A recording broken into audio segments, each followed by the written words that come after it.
them? And how much have they learned and what have they done with their time off since their group stage games as well? As FlyQuest are going to be a lot more, not on the ball when it comes to being warmed up, but they played more recently. I feel they might have a little bit more pip in their step.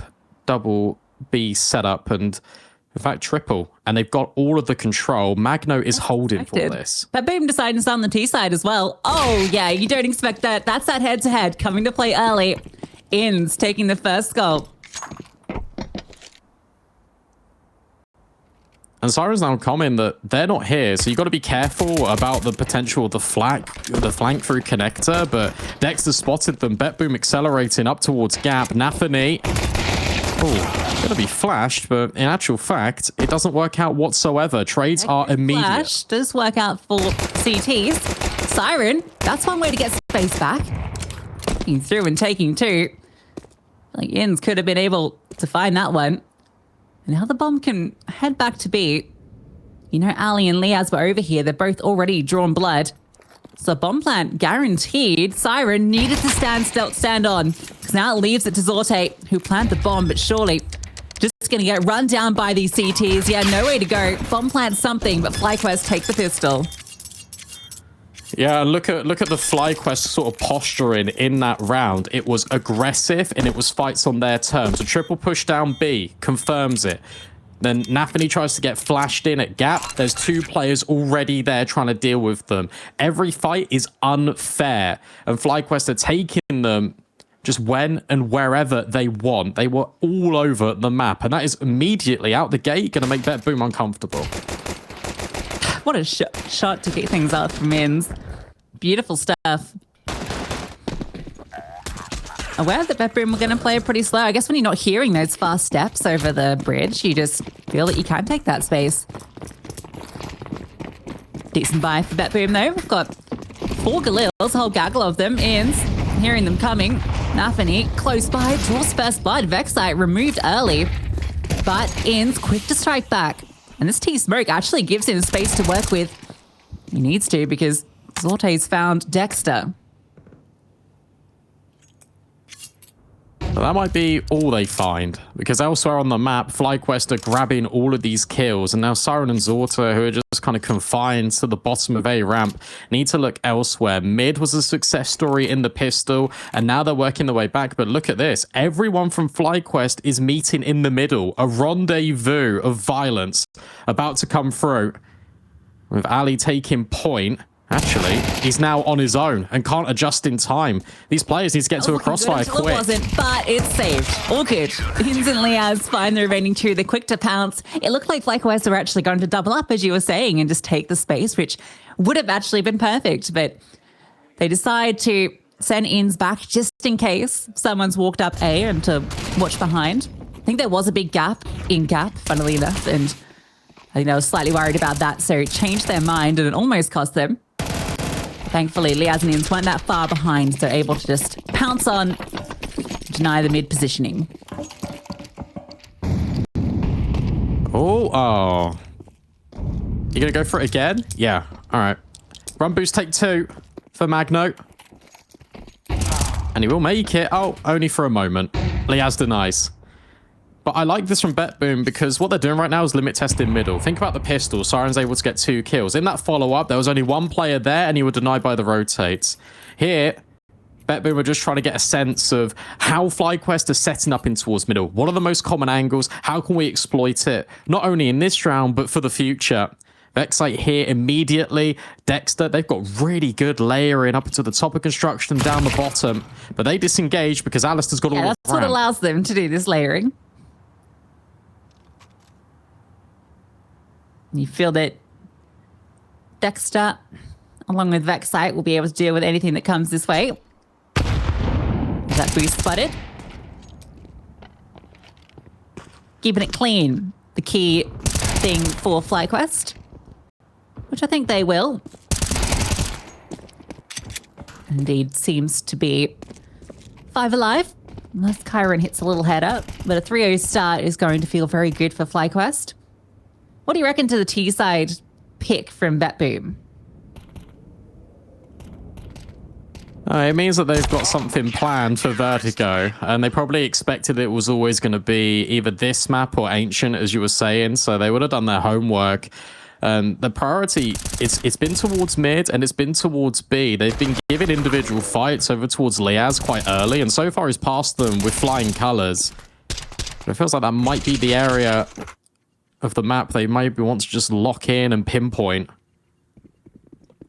So maybe that's the game plan all along. We'll have to see. Zorte on the AWP is going to be another conversation piece because Ali's only on an MP9 because he didn't die in a number of previous rounds.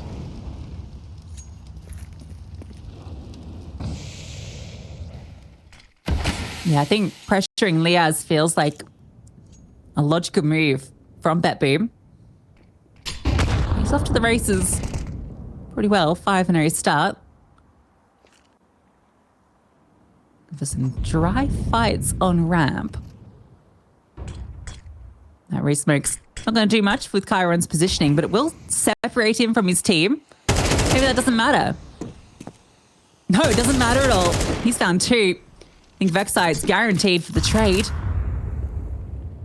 FlyQuest. Are they going to reinforce A or just gamble over B? They need info, and it has to come from mid. All those B stairs, as you mentioned. That's why Inz has walked over to sort of help out Ali, who then in turn sets up a flash for Liaz to peer around the corner of the smoke. But these on towards A will give a clear indication to FlyQuest. It's a 5-on-3. You got denial utility. There's 2 incendiaries. There's nades to prevent the bomb with 30 seconds. That could be happening, except Nafany puts it in, dealt with immediately, and this retake is pretty on. The difficulty you've got is there's no flashes to get you by these smokes. Just generally. Oh, but this kill, that's everything. Ali, actually long range, finishes the job that In starts. There's a lack of smokes, which could be a problem. Good Molotov forward is going to make defusing an issue. So Magno being a pain, Siren 1-for-1. Ali is killing everybody, and he actually has to. It comes down to the 1v1, tap onto the bomb. Magno just tucking a headshot, but he will live and pick up that AWP. So BetBoom, get on the board. Yeah, really good afterplant, to be fair, from BetBoom, considering the FlyQuest were just killing everyone. It felt like there was a lot of gaps being opened up, especially towards the right-hand side of that bomb site. Alistair's able to go close. They boost over the top, and that one molly that they've got goes in towards sandbags to flush out the AWP. And that creates a lot of space, especially for Alistair to get close. It's the trades that are a key thing.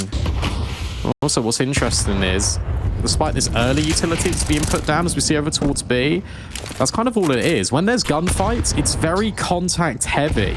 Both of these teams do not want to give kind of a whiff to anyone else that they're immediately going to be here. Same here with Magno and Liaz. Magno's just going to scale fast. The flames drop, but he's already on your side. Liaz needs support. He's just got the MP9, and he's forced back. He's on fire. He's cooking. Still swings for some damage. Now you've lost control of the site. Ali was looking for something back. Oh, they're under his scope.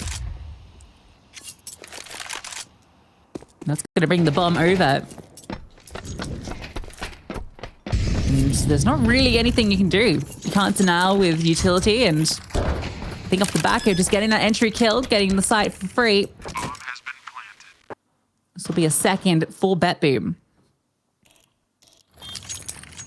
Yeah, decision here for FlyQuest is, as you mentioned, not enough utility at their disposal. So they can't really go for anything, and no one from BetBoom is offering up a kill. Maybe outside this Chiron one, but he's on the hunt. So the bomb has already been planted. It's been 10-15 seconds. You don't feel like there's a way in. So you have to save, especially after losing the previous round. Despite it coming down to a one-on-one for BetBoom. Keeping 4 alive is really healthy. Siren's just making sure that no one's going to go for any pesky ninjas. So that's 2 in the row.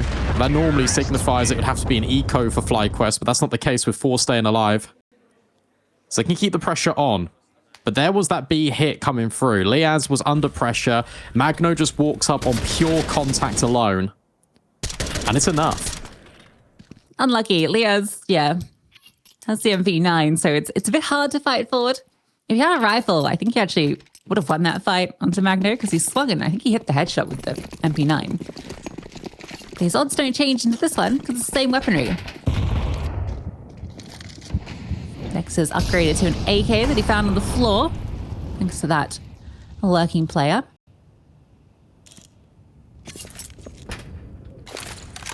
And FlyQuest have made a bit of a change up. They've now got 2 players kind of more actively defending B, which I think we saw quite a lot from them in the series versus NIP, I believe. It was pretty common to go the 2-1-2 for this team. And okay, well, Dexter gets that fight that he was looking for onto Nafany.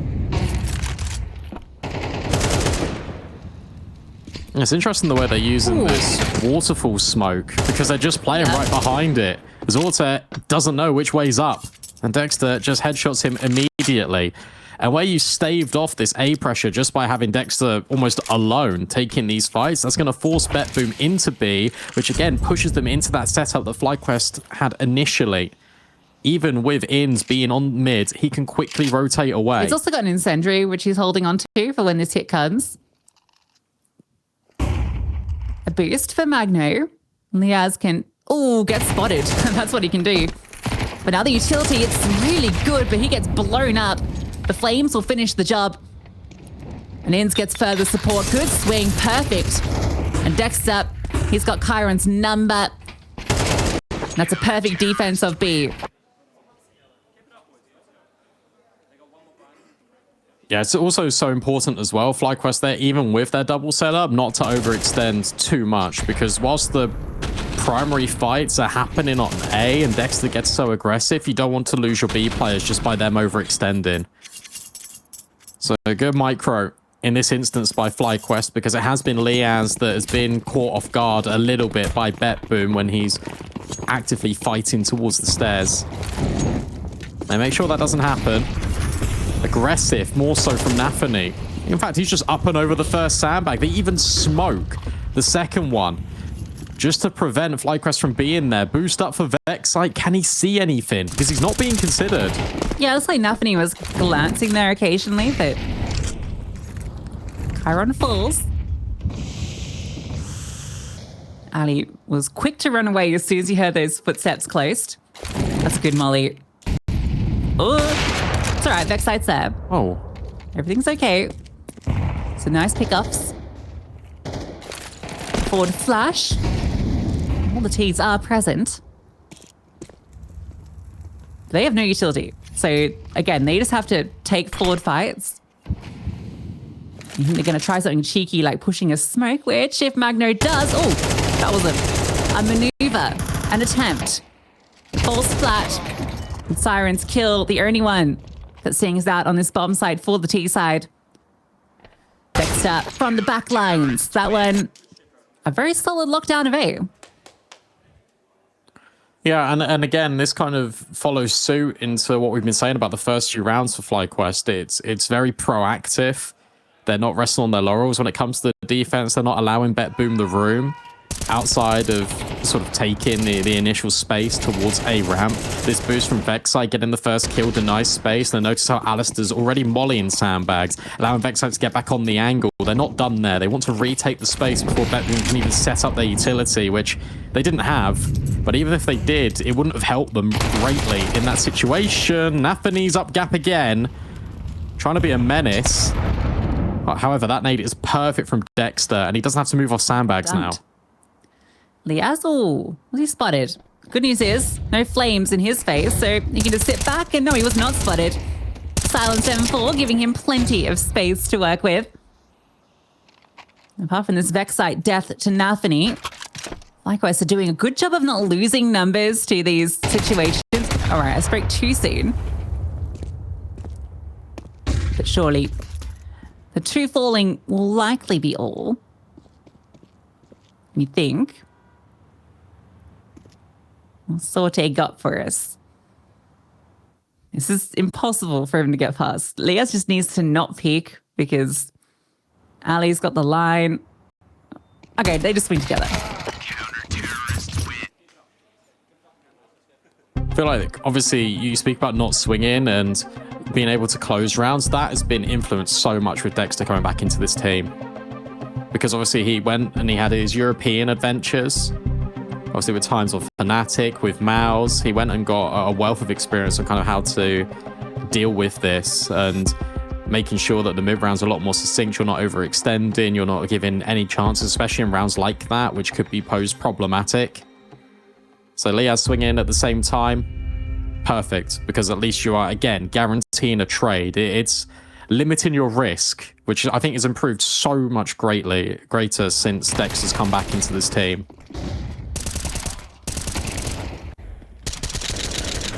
Even good target selection here, by the way, with Liaz getting the first kill and then just kind of leaving the second one to Inns to prevent the scaling of BetBoom. It's one guy, that's fine. I know Inns is there and can rotate. If I deal with the other players that are up towards white box, then they definitely can't have any space. Nice little HE. As a B-side Vertigo player, I'm enjoying watching Liaz's positioning. He's changing up quite a bit. And he's got friends. The flash is good. And Liaz even better. Kick him while they're down. That one's a brutalization at the start of the round. Yeah, I think FlyQuest have now realized that BetBoom have been trying to exploit B and mid. They've been trying A few times, and every single time Nafne gets up gap, he's dead. Now just more re-smokes, making it even more difficult to try and pass that barrier. Kyron goes into mid, but waiting on the other side is Alistair's AWP. He's not been... And again, even this positioning here, right, just backing up just a little bit to make sure he's got the support of Inns. And that molly goes right over Liaz's head so he can remain at default. Yeah, Ali has the line. Inns can support. Like FlyQuest have everyone where they need to be. And time is starting to run low. Ali even dropping the molly forward. Oh, peeks into it. And actually, he's going to have to sit back. But In's line is good. Vexite is on B with Liaz. And time's running low. They've got no positioning. Kyron can't even pick up the bomb. That's a great little bit of util. That one felt fairly easy for FlyQuest to lock down, but it all starts with that beautiful, aggressive play on stairs. And now we're seeing the layers of FlyQuest, the Australian onion in this round, as it were, because you've got that aggressive flash, as you said, that gets all the kills. Then you leave two players on B. You keep Alistair positioned in towards mid, but he's always got a fallback And onion option. is like... And then Vexite can come in Beetroot. construction. Maybe. I'm not familiar with Australian vegetables, but vegetables in general. However, what I do know is that FlyQuest is 7-2 up. Kyron is on 20 HP. Magno, who we had in our head-to-head, has got a Tech 9. And there's an immediate trade yet again. Nafany cannot find anything in gap. Vexite is fast on the trade. Util's great from FlyQuest in locking up these positions as soon as BetBoom set up to try and take some space. Feels like they're met immediately with flames or a smoke.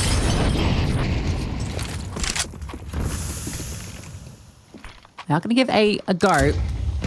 Zorte catches Vexite moving forward. It's almost a kill. This HE, that's one for sure. Almost two. Zorte lucky to be alive. Ali, maybe overextending. And it's given Magno a chance, but Inns wins out a critical duel. Zorte is very low, but there's no utility to... Oh my god, Inns. Okay, well, that's the fight that should lock in this round. Inns is that guy that just slips in, gets the big kills. Even when it looked like BetBoom were clawing back an advantage, Zorte has no health. He cannot deal with both of these players swinging.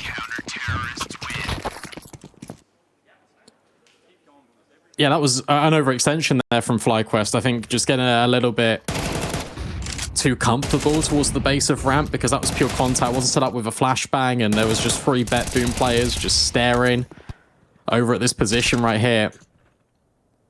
That gives the space for Magno to work.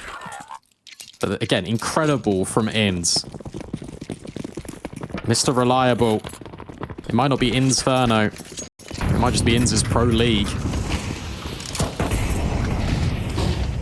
Dexter opening up the account. This A fight, anytime FlyQuest decide to get aggressive on it, they're just winning it out. When BetBoom set the pace, they are kind of breaking through relatively even. If you're just taking duels through these smokes against Backside and Dexter, it's really a struggle. Maybe this is the way back. Magno Jez, finally, we get to see some of what's made this kid all the rage. Bomb planted on B. He has an ins. Have to set up for the retake. Good utility forward to slow them down.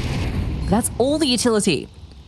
And off the back of that, Magno feels that he needs to be one that takes the aggression, gets the shadow info, looking for the transfer through the smoke, spamming. And finds that kill. That's unreasonable for Magno Jez. A quad kill in it. Some heroics to get BetBoom back. Yeah, huge.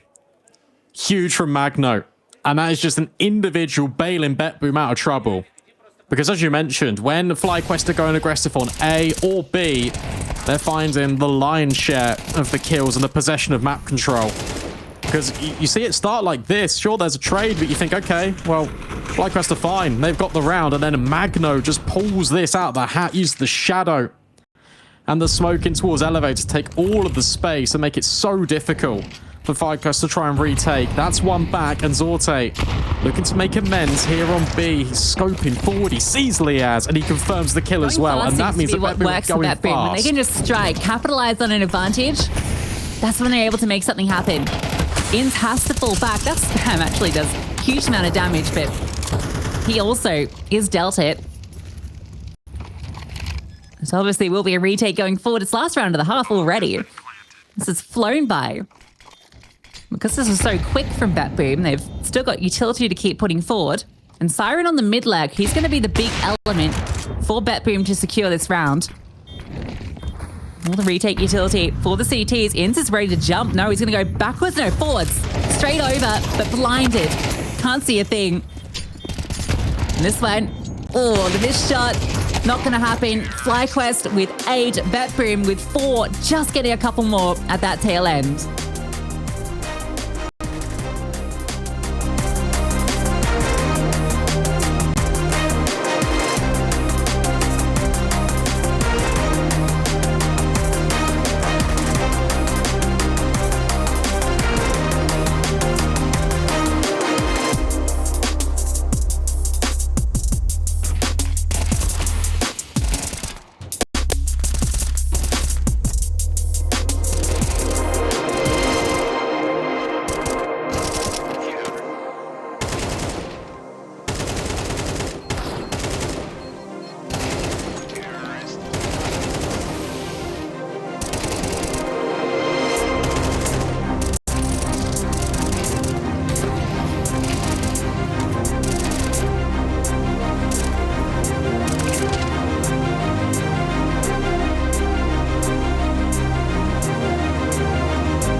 Hello everyone, it's BetBoom here, and we are at Media Day for playoffs.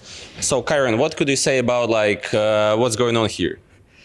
Media Day of EPL playoffs, that's all I can say. Okay, how can you comment about your next opponent? It will be FlyQuest. What do you think about it? I think you should lead the charge on Vertigo and it's gonna be fine. So you're thinking that in my pool will be Vertigo. Why do you think so? They have 11 wins and 0 losses, so I guess this might be Vertigo at the very least. Yesterday, the other part of the team came to Malta here, and what can you say about your break between group stage and the playoff? I've been staying here for a week, and all I can say, we were playing 2 online tournaments. We've played them. One of them we played pretty decent, one of them we failed. But all I can say, PCs are shit. That's all I can comment it shit happens sometimes. It's not about PCs, it's more about CS2. But in general, when he said decent tournament, he means that we fucked up, and that's it yet. But still, we got to the final. It's still not the full fuck up. No, I mean not Not the full one. I mean not about like second one. I mean about first one where Yeah, I we said one ju- we failed. One we failed, one we played okay. Yeah, that's what I mean. So it was BetBoom here. Thank you for your attention. See you next time. High class, high fashion, no time to talk, no distractions. I bet you never met anyone else like me. If you're searching, I'll be in the VIP. It's all in the acronym of every important person that's coming in. And there's nowhere in the world I haven't been. If you don't understand, let me tell you again. I know my place and I come first. You wanna live like this, get to work. It's all a race and I come first. I take it all, it's what I deserve. I know my place and I come first. You wanna live like this, get to work. It's all a race and I come first. I take it all, it's what I deserve.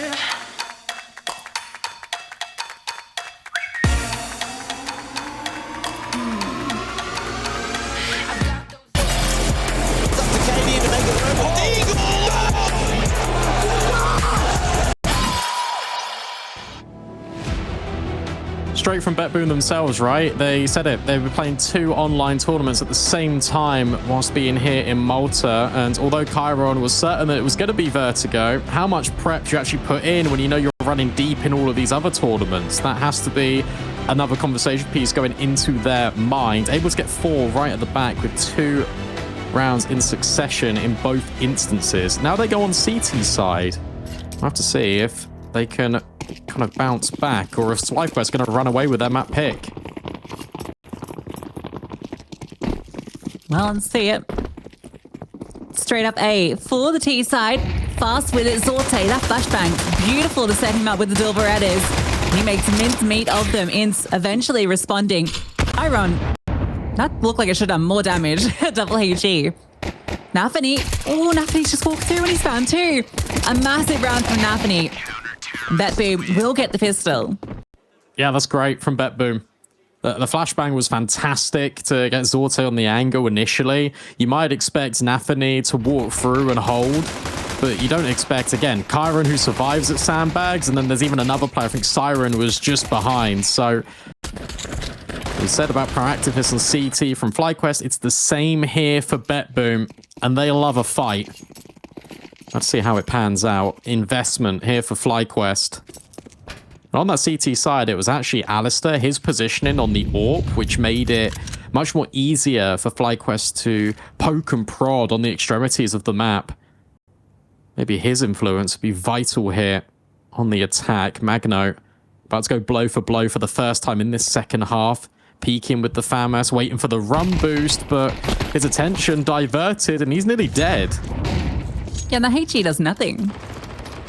FlyQuest don't immediately pounce, so just lands forward. Magno is left battered and bruised. That's going to mean BetBoom feel they need to have more bodies over the side because you can't really leave Magno to lock this down now. Bomb goes mid. So lurk smoke on A. Of course, have a lot of options. They still have plenty of utility as well. So this fight in mid could be everything. Zorte is in a powerful position and can't quite get the multi. Run over. Backside can't follow up though. And so they get the M4 and they back out. And they do back out, but you got 30 seconds. And Dexter with his space up a ramp might be a little bit misguided because once again, Chiron is being a menace. He's over towards sandbags. Nafany doesn't have a flash, but they won't clear him with 20 seconds left. All Nafany needs to do is take this contact, and it sets Chiron up perfectly on this FAMAS spray. Locked out. Our FlyQuest. It doesn't matter how many kills Inns finds. Ultimately, he's going to fall down to time. Yeah, and but you're right. That positioning of sandbags, they had a molly as well. So they could have cleared it, but with the time running low, as you mentioned, they just have to gamble that no one is there. It's a shame. I think they were setting up for the A sort of split with his mid presence, but given they couldn't convert this kill over onto Siren and they see it's Siren there, they're like, okay, there's 2 players on B. So we commit to this A, but if they'd actually been set up to go through B, the split would have worked pretty well, I feel. Oh, okay. Now Zorte is going to take liberties. He's going to push all the way forward. See, Vexite is now coming over to try and deal with that. Nade nearly blows Dexter out the server. And in the blink of an eye, where it was 8-4, we're probably, unless something goes disastrous here, going to lock in 8-7 for BetBoom, just because of the HP bars of Dexter and Inns. But if they hit some bangers, who knows? And Vexite cannot push in towards mid to upgrade his pistol, because he's got the bomb on his back. He really needs to be careful here. Yeah, don't lose that one. It's a weird timing here with Dexter.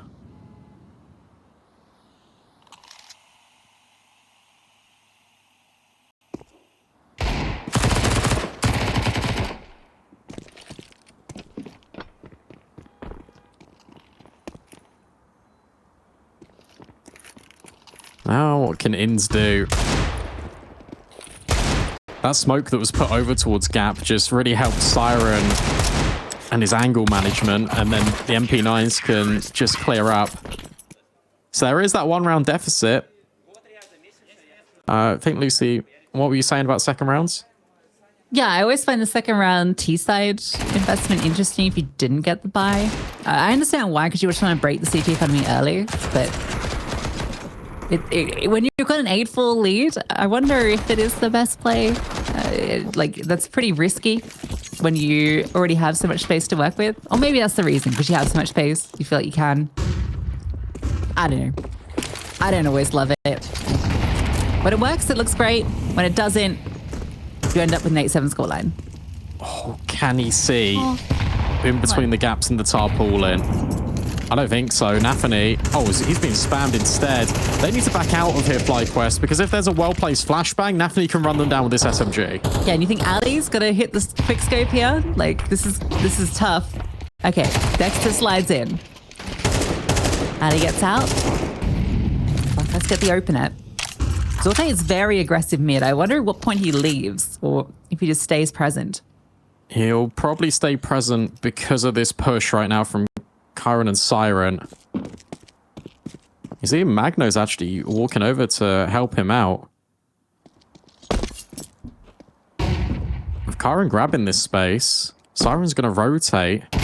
And to be fair, that's a good call, because FlyQuest are pretty set on their intentions towards B. Magno up and over, and the disengage makes sure he's out alive, which is huge. And Zorte's already in the back, dealt with by Vexite. With 40 seconds left, FlyQuest need to hit B, and they're doing it effectively. Yeah, there's that Inns rifling, charging in, getting the space. That's crazy to me as Zorte pushes through middle with the deagle in hand and opens back. It's crazy, obviously it's going to catch him off guard, but I think the crazy part of it is you just saw a player at the bottom of T ramp. Like, Kyron had that information because he got forced off. So to then have Zorte push forward, not expecting someone to be right there, it's a very bold play, I will say. Oh, okay. We managed to get that ult back. That's not bad. It definitely is bold. But I think the decision-making for Zorta is he's the closest player to go on that flank play. Because if it wasn't him, it would have been Kyron. And he's hoping to hit that exact timing where he can actually maybe kill the player at the bottom A ramp or just walk straight by him and try and be a nuisance. But you're right. With the AWP, it's one hell of a call to make. But ultimately, they don't lose it. They have to reinvest a rifle. That's not the end of the world.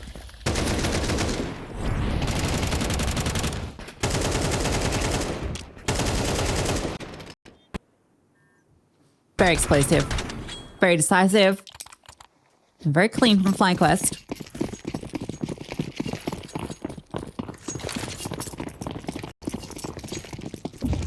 Now, BetBoom at least saving the AWP. They wouldn't have had it otherwise.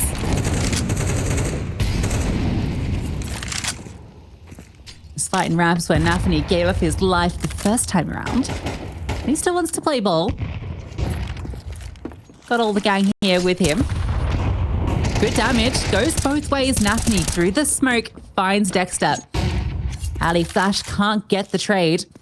Maybe in mid is where it comes. Siren swings. Good damage onto Inns. Magno steps forward. Huge play. With Ali falling. It falls to Inns in a 1v3. Doesn't have the bomb. and doesn't have the shot. It's actually really interesting watching the difference between the way Liaz has been playing B stairs compared to Magno.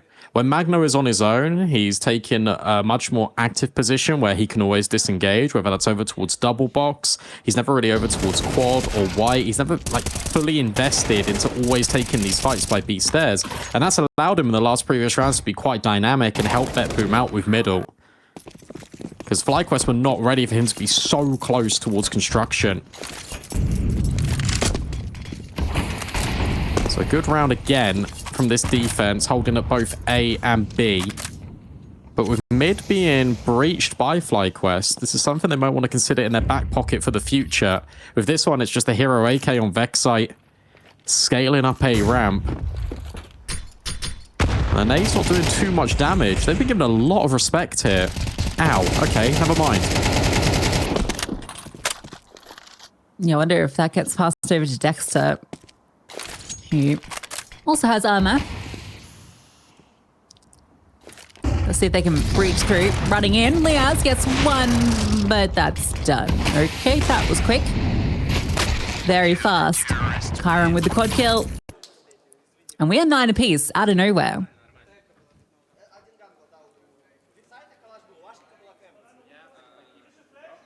It feels like this game is flying, just speeding up at a pace of knots.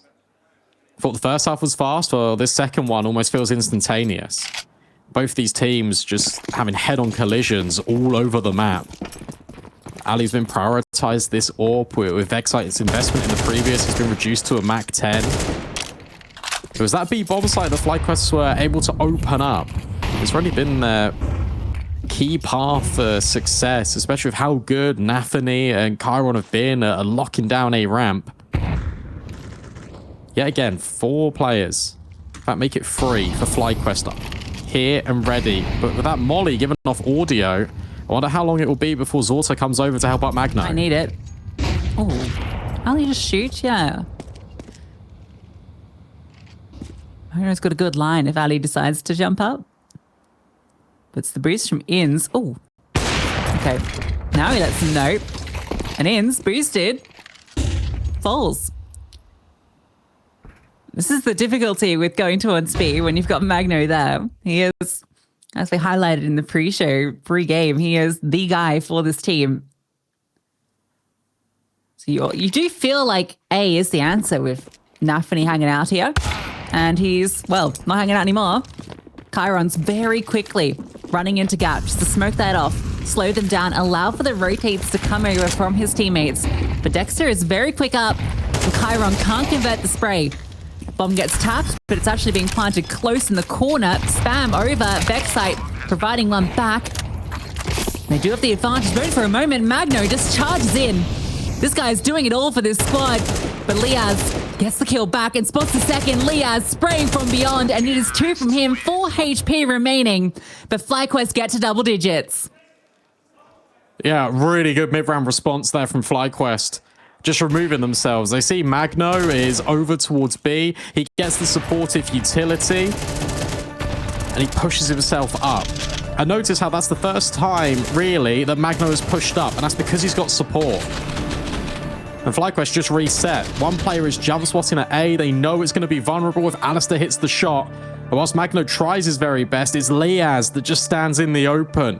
Deals with Zorta, who's rotating in. The re-peek does not favor him because the crosshair already trained on the angle. A vital one from FlyQuest. And they take 30 seconds to breathe. Huge 1v2 from Liaz. I think that was one thing we saw a lot in that previous series was the clutch power of this squad.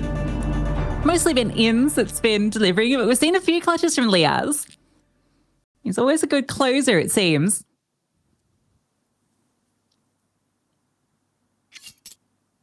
This one's getting deep into the trenches.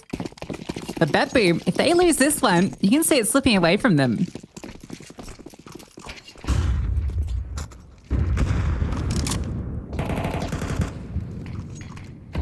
Here's a change-up. Zorte aggressive. And he can even potentially go sandbags if he wants to, because that's not really been mollied, and Chiron has that info from playing their double nades. will soften up that rifler, but Nafany on the corner could pose a problem.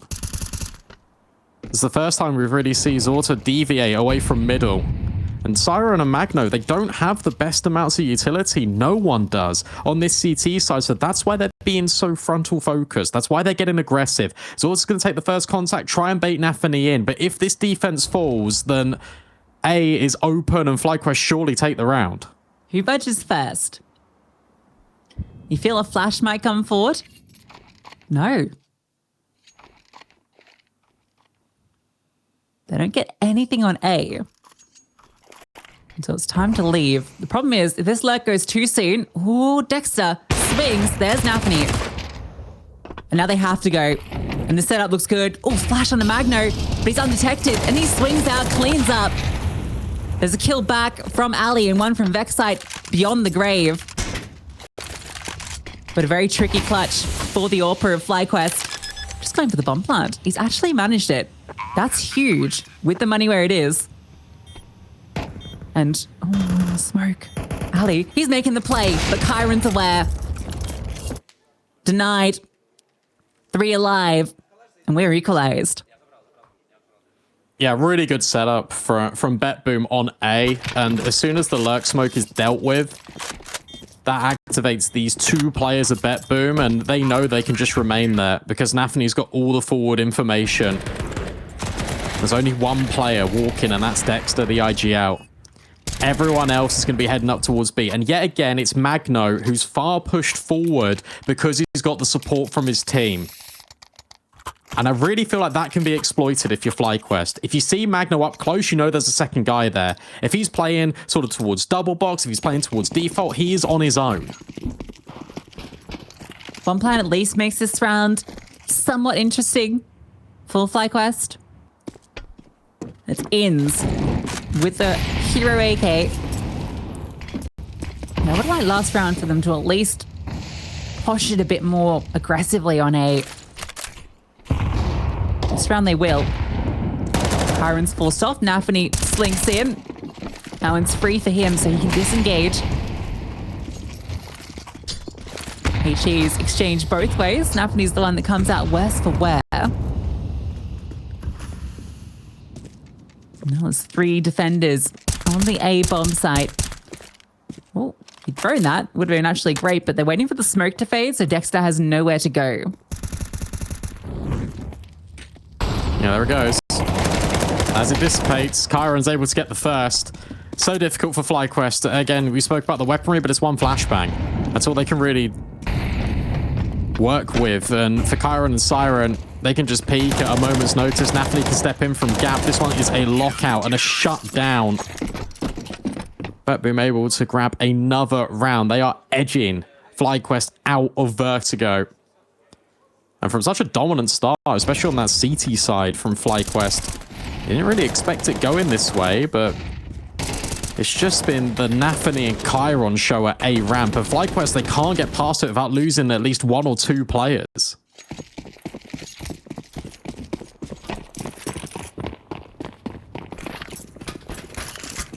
Everyone on the server is competitive.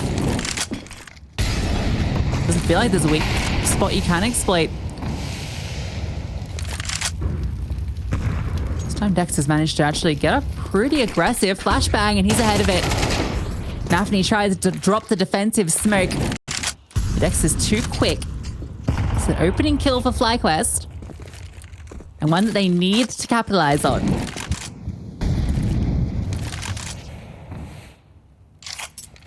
It's actually Zorta being the 3rd man in rotation rather than sticking towards mid because Siren started early B with Magno to get some space. It's interesting how BetBoom don't really go looking for aggression. They rely a lot in their crossfires and their setups. They're happy to be patient. FlyQuest potentially to walk into the trap, but Kyron drops all the way back because this double setup at B hasn't been sort of disrupted. So if they go contact here and the boys walk up the ramp, they could certainly get the bomb down here and it would throw this into a 4-on-4 retake. Yeah, you feel if the bomb gets down and it's fairly even, that BetBoom would have to save. Kyron can get something. Saute comes over. Oh, a leg onto Liaz. In fact, Saute finds it onto Dexter. Just shots fired through the smoke. A lot of damage being done. Ali, lucky to be alive. Wow. A lot of players that are looking pretty battered. And a 4-on-4 with Magno on a flank. It's keeping BetBoom in it. Time starts to tick. Inns needs to be aware of Magno's presence. He'll capitalize once the space gets taken on site. But with Ali and Liaz winning their fights, what can Magno do? There's his kill. Liaz on Sorte. Magno known. He has to bail. Time is not on his side. And that's the danger about not looking for mid-round information. And I think because Zorta was the third player that needed to try and help BetBoom out on A, that's why they didn't utilize him as they normally would and go pushing in towards mid. They were so concerned that that could have been sort of a gap that they either found and FlyQuest were waiting, or that they would have found the space on A. So Kyron falls all the way back. Zorta does fantastically to get a leg and then a follow-up kill through the smoke. But by not having that initial information and having to play retake when you don't have all the utility at your disposal, you just roll out the red carpet to FlyQuest. You say, okay, have a bomb plant, guys. That's fine. And notice that even though Magno has taken the space early at B, they're still so worried about being held from all these different angles. Because of the lack of information, it takes him so long to actually get activated on that flank. And by the time he finds Inns, it's too little too late. It's crazy amount of damage done through those smokes. Zorte hits 2 shots through it. One's a leg, one's a kill.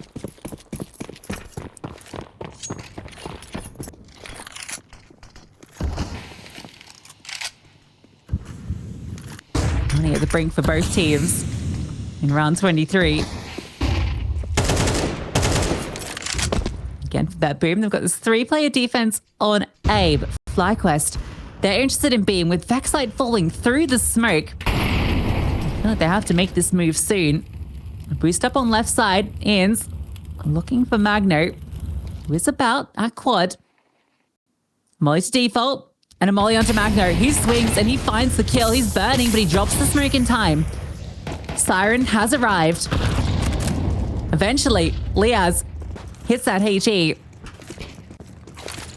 Siren dropping a defensive smoke forward. Spam onto Liaz. All the CTs here defending, keeping them at bay. But spam goes both ways. Liaz has found one through the smoke. Nafani swings on through and it's onto Alistair at the back of the box. Gets one.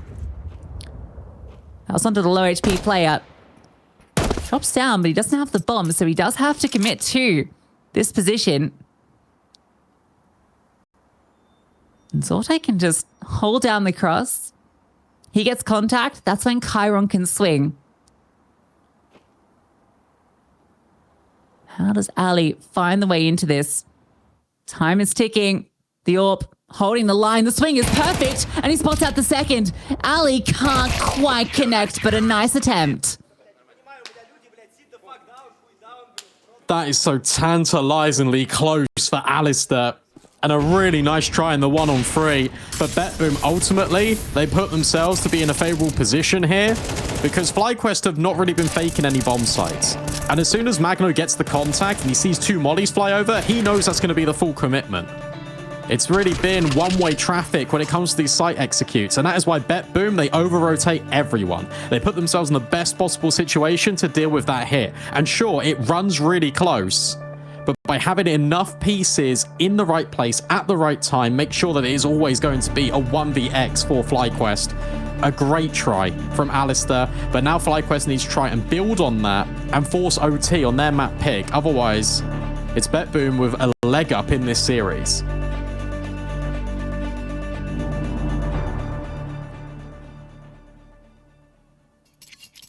Last pause they'll get. Unless we go overtime. From an 8-4 half, BetBoom have crawled their way back into this. FlyQuest feel like they're on the ropes. There's 100% win rate. Vertigo might just have a blemish on its record. And the first time we see Magno getting aggressive on stairs. Feeling like he can take this space. The flash over might indicate that this has been done.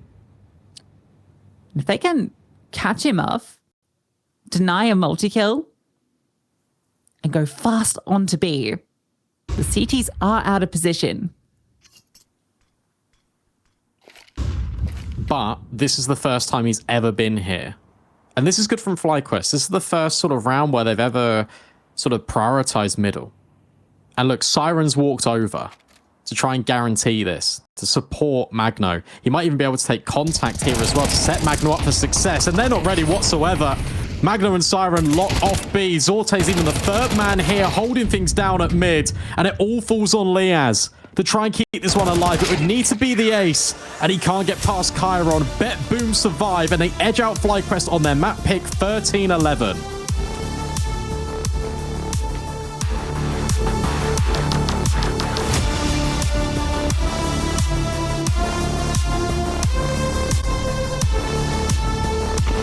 Where Magno and Siren look to dominate.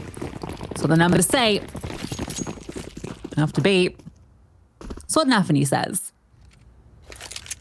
Well, you call for pace, and in the next couple of seconds, they are going to be sprinting in. Flashbang set up. Vexite, not affected by them, but the shot's unconnected. Liaz needs to do work, and he was, at least for the start. But here comes Vexite on short. Trades are immediate. Third player here immediately in the back lines, but Nafany deals with him as well. Bomb down 2-on-2. Ali falling makes it a bit more tricky. That's a great shot from Inns. Nafany gushed, and he surely is overwhelmed by Inns. So FlyQuest with a solid defense, keep them at bay long enough for these rotates to come in. I think it's describing the shot he hit on the player on car. That was a beautiful sequence from Inns. FlyQuest with the pistol. A little smile for Liaz. That's the start they needed.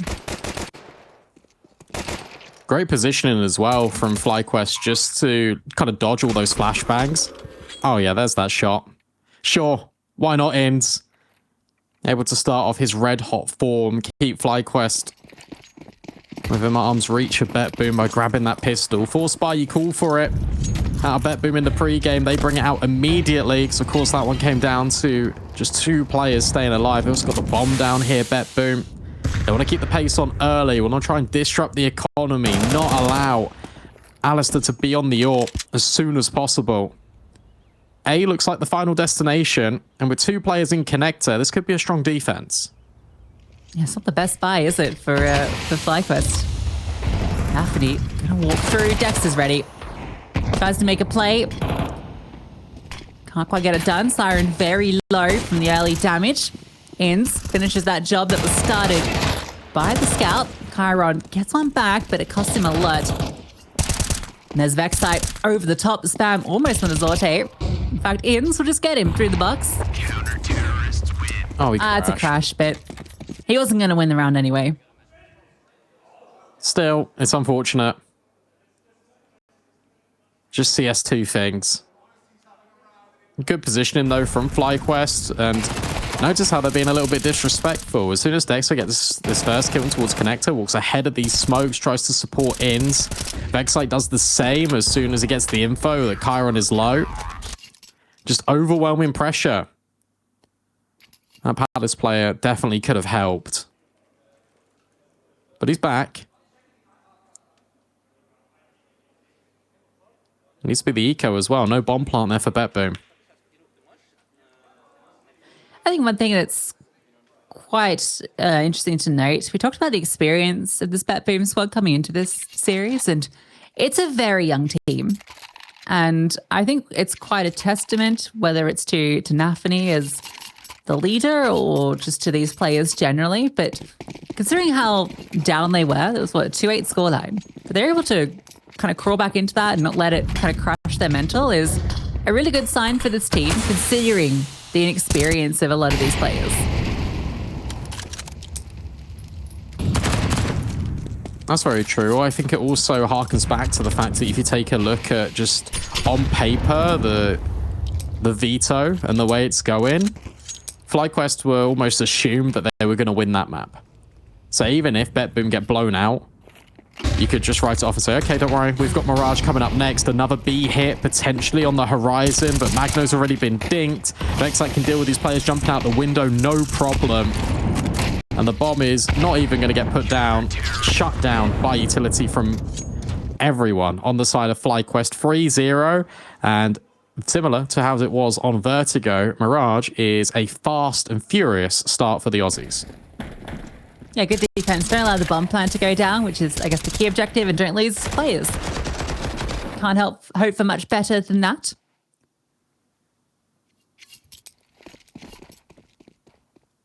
Ali's still scouting. All right, BetBoom.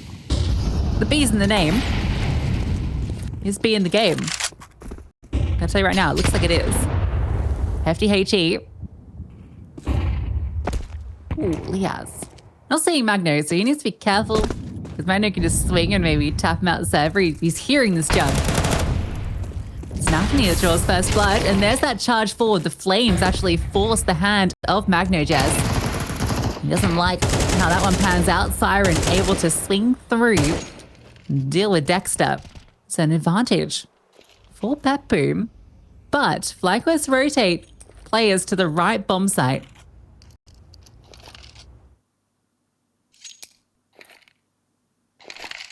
It's still get a bit scary because obviously you've shown so much presence in towards mid if you're BetBoom, which is why Liaz and Inns have walked over to short to boost up Inns and give him some space whilst Liaz is sort of working on it.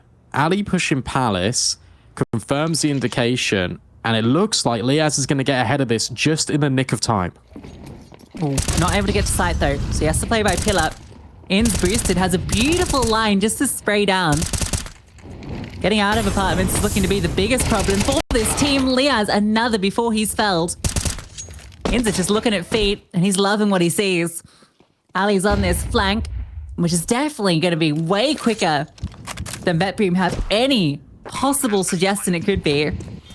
So you feel he should be good for one. Sorte slips back. Did he give up a sound cue? They know. Now it's all on to Ali. Great HE. Call that one the alley-oop. But a 1v1, scout in hand. Chiron has his number.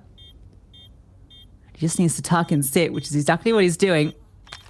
Ali swapping to the AK. Can't find Chiron. The head is just there if he walks a little bit further. But he has to bail, and he can't get out. Well done from Chiron, but it's unfortunate because that setup was so great. I really like the idea of you boost Inns up, Liaz can have a look in towards short just to confirm that players have sort of repositioned and moved away. Ali pushing Palace at the perfect moment, just kind of gives a little heads up to this double setup. But Chiron just following in the footsteps where his teammate was is the ultimate answer. He never needed to peek. So it's one round back. And yet again, BetBoom, okay, they've got a clear indication. They want to keep going B. They really want to condition this. They want to make sure that FlyQuest are over-investing players here. And they have to a certain extent, especially with Alistair, who's now on this or peeking in towards short. He's by ladder to potentially deal with Nathani, but Vexite here as well. Yeah, FlyQuest got all the players in the right places. It's crazy, it's just not been anything at A early. Nathani, that was a very difficult fight for him to win against Inns, trying to swing into Liaz, who can't get the second. The flashbang's good. And Inns is low. Chiron finding one. Inns gets the kill onto Siren, but oh, Ali meets a HE back. It's into the 2-on-2. Coming up through short. Both players. Sorte, he's in charge of keeping an eye on this. This flash, if Chiron swings, was almost good, but Dexter, unknown, walking around the pillar, catches them both. A great idea in the post line for BetBoom, but the positioning of Dexter is king. Yeah, timing just completely eludes them.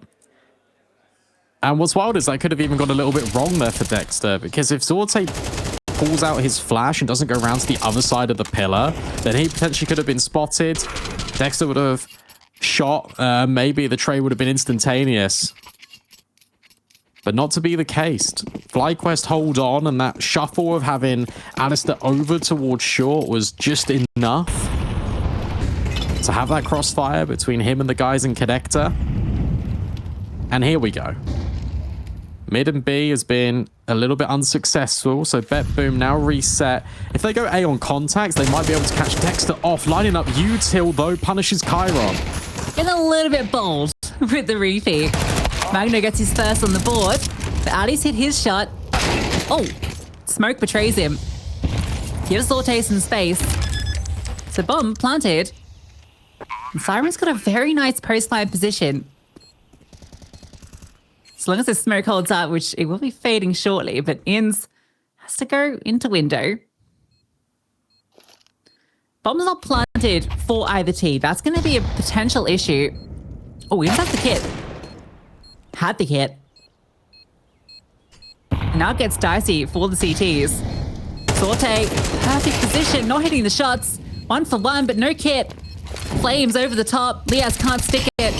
If he had a kit, maybe there was a chance. Siren lives, Siren dies. But BetBoom get the round. Great util. Great util by Siren. And he also gets set up by that flashbang. Smoke, sure, it lands as a pathway for FlyQuest to cross and try and defuse, but it doesn't extinguish that molly. I think even if he has a kit, he was probably toast by the combo of the molly and the HE. Good recovery. Really good recovery, because that felt like it was falling apart again from BetBoom. It's just about closing these rounds. Feels like BetBoom always got the edge when it comes to closing. It's just about how many numbers can they get to a bomb site in the first place. That's been the difficult thing. This one's a lot more passive from FlyQuest in mid. And look at the amount of ground that's already been given. Early connector control a high priority, and Chiron's got it. This round counts for 2, so FlyQuest, it's not pretty around it. Ali's up. That safe weapon needs to do a lot. He's been spotted on the jiggle. Napoli versus Vexite, and Vexite will win it. That's an upgrade onto Galil for him. He's now stuck in. And now you spotted the AWP. You've seen that Galil get picked up. I want to avoid the sniper. FlyQuest have not moved players over. Dexter's got a CZ in towards ramp. Inns gets a kill in mid. That's huge. And Smoke comes through at the perfect time, swinging aggressively. Dexter spots 2, including the bomb. Yeah, but Magno just walked through the smoke. Compromised. And he needs to find more, and he does. Sharp adjustment on towards Vexite. 2 players rotating in from CT. 30 seconds. Bomb can't be denied, and the flashbang offsets Alistair. BetBoom recover. Yeah, and you wonder just how much Dexter really needed to swing there, especially with Inns finding Chiron in connector. He smokes it off, but with Dexter dying at ramp, it pulls Inns' attention immediately back towards that side of the map. Vexite won out his fight. Inns won his. Why does he need to be swinging there? Yeah, perhaps just for information. Because I don't know if Ali really saw much naps. It was enough for him to fall off when he got jiggled on, but I don't think they really had a read on how much presence was there. And with Nafany walking all the way up to ladder, that kind of indicates that, there was going to be maneuvers over towards the B side. So it keeps those 2 players rooted over there. And I think at that point, Dexter with just a sidearm feels that I can get the information, gets it the hard way. And as mentioned, this one's worth 2. FlyQuest have to eco. Yeah, just these little moments of doubt creeping in the mind of FlyQuest. And BetBoom capitalizing upon it. This one's not as much of a deficit to try and recover like Vertigo was, but they're right in the conversation now. This was a great start from FlyQuest. BetBoom have shown their resilience, and barring a disastrous sort of round for BetBoom, if you're a fan of them, and the USPs finding immaculate success, we're going to be all level here. And Nathani's leading the charge on the Mac 10. Yep. Pretty clean. Speaking of clean, while these kills get mopped up, that map 1 between Big and G2. Big were up 12-4 on Inferno. Oh, second kill comes through for Ali. That's nice. But yeah, they were up 12-4 on Inferno and choked it. G2 came back, double OT, and won out. Insane. Damn, okay. What a map 1 for both series. We're a little bit further ahead than they are, but map 2 shaping up to, again, be spicy. Ali can afford an AWP, but it comes at the cost of armor and utility. Glass cannons. Orta hasn't really been needing his. Where BetBoom have been aggressing quite proactively, it just means that there's no need for that sniper. Vexite, that's the furthest they pushed in towards mid. If you FlyQuest, Nathani dealt with early, but the A hit is coming in as a fast response. Crucial shot hit by Alistair, and he sees more at Tetris. Doesn't matter that Alistair's in the nude. He's still showing them what he can do with that big stick. And he's sticking around. And he's still finding kills. In the flames, eventually fell, but Vexite steps in with a massive double. 3 in the round, opens and close. FlyQuest back in the lead.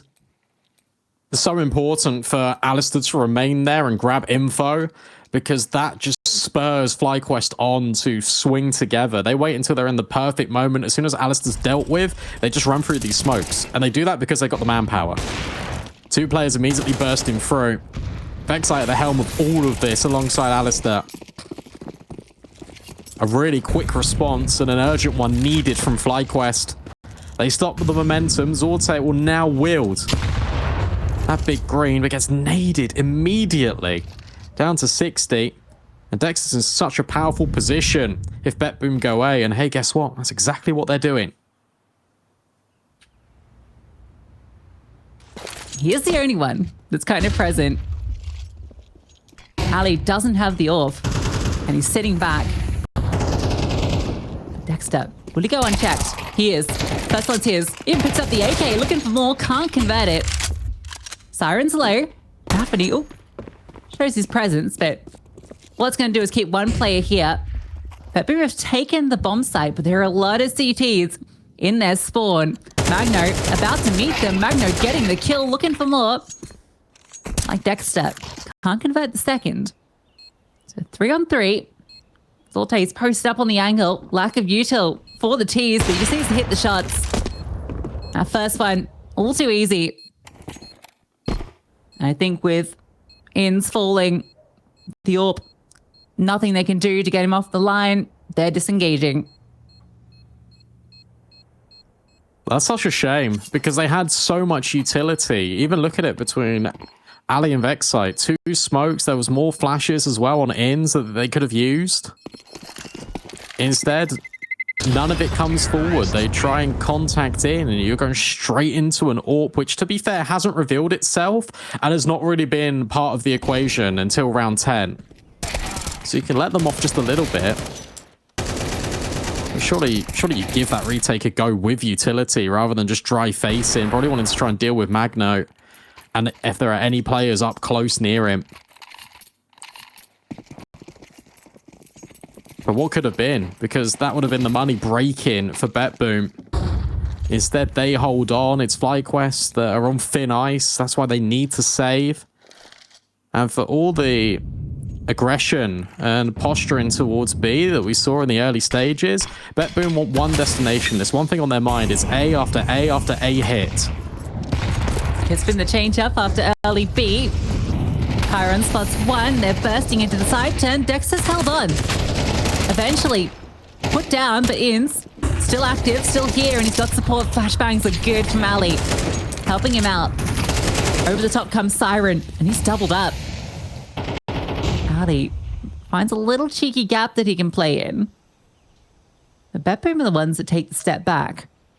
Knowing that they've scrambled rotations, they can pause with the player advantage. Let the smoke fade. Then Ali will be in the uncomfy spot and, gets the tap onto Zorte.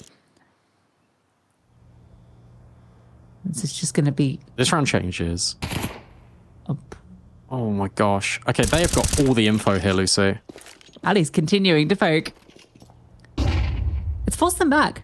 He got so aggressive. They've now bailed. Or have they? Leaving Magno to lurk, to hunt, to see what he can find. Ali has missed the timing. Magno's walked out. Ali has no idea. Oh, timing continues to be a problem. Ali eventually spots him. This fight determines the round and Ali wins it. Time is running out. They're trying to run him down, but he's dancing around that box. And Ali's done it all. 3 for him, keeping FlyQuest in the lead. What a wild timing on default. And it goes both ways. Magno's able to cross. He doesn't see anything at default. He thinks that Alistair just isn't there. And the low HP really favors him at the very end because you can see he's trying to reach for a gun on the floor and he can't grab it. Out of bullets in the magazine, can't stick the reload, has to swap to his sidearm. But where these players are so battered and bruised, he's just able to clean them up. What an awesome round from Alistair. Keeps FlyQuest in contention. They even want more. Fight for mid is brutal, but it only results in a 1-for-1 exchange. And Alistair 2 HP, that might be all he needs. As BetBoom cross into the site, he needs support and reinforcements. And whilst Vexite's on the way, it's the bomb site that gets overwhelmed. FlyQuest go for a change-up. Liaz is over on the other side. And this one, looking like it's going to be all tied up at the half. Liaz has a 1v4 in his hands. Has one of those 4. Mac 10 upgraded. Has a kit. But this clutch might be one too far. And it is. Siren gets that final kill, so BetBoom will equalize at the half, 6 apiece.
Hey Future Pros, I have a classic Mirage smoke for you today, and that is the mid-window smoke from T-Spawn.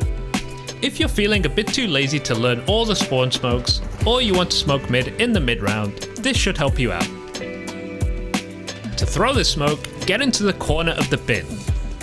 Aim at this point about 75% to the right of the door, then just below the middle point between the door and the roof. Then hold D to walk into the bin and jump throw. Just like that, mid should be smoked off.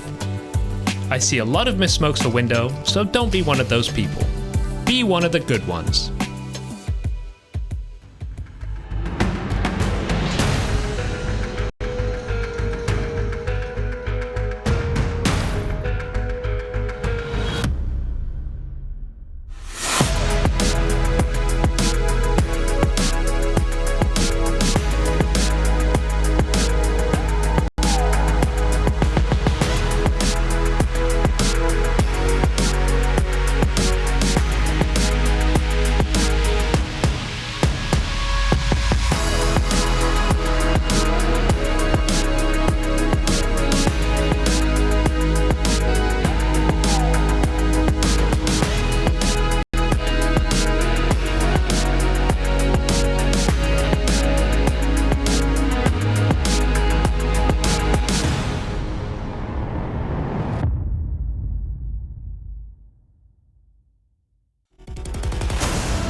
all square here between FlyQuest and BetBoom in that second map of Mirage. But now it's FlyQuest that swap over to the T side, and the T side posed a lot of problems on Vertigo.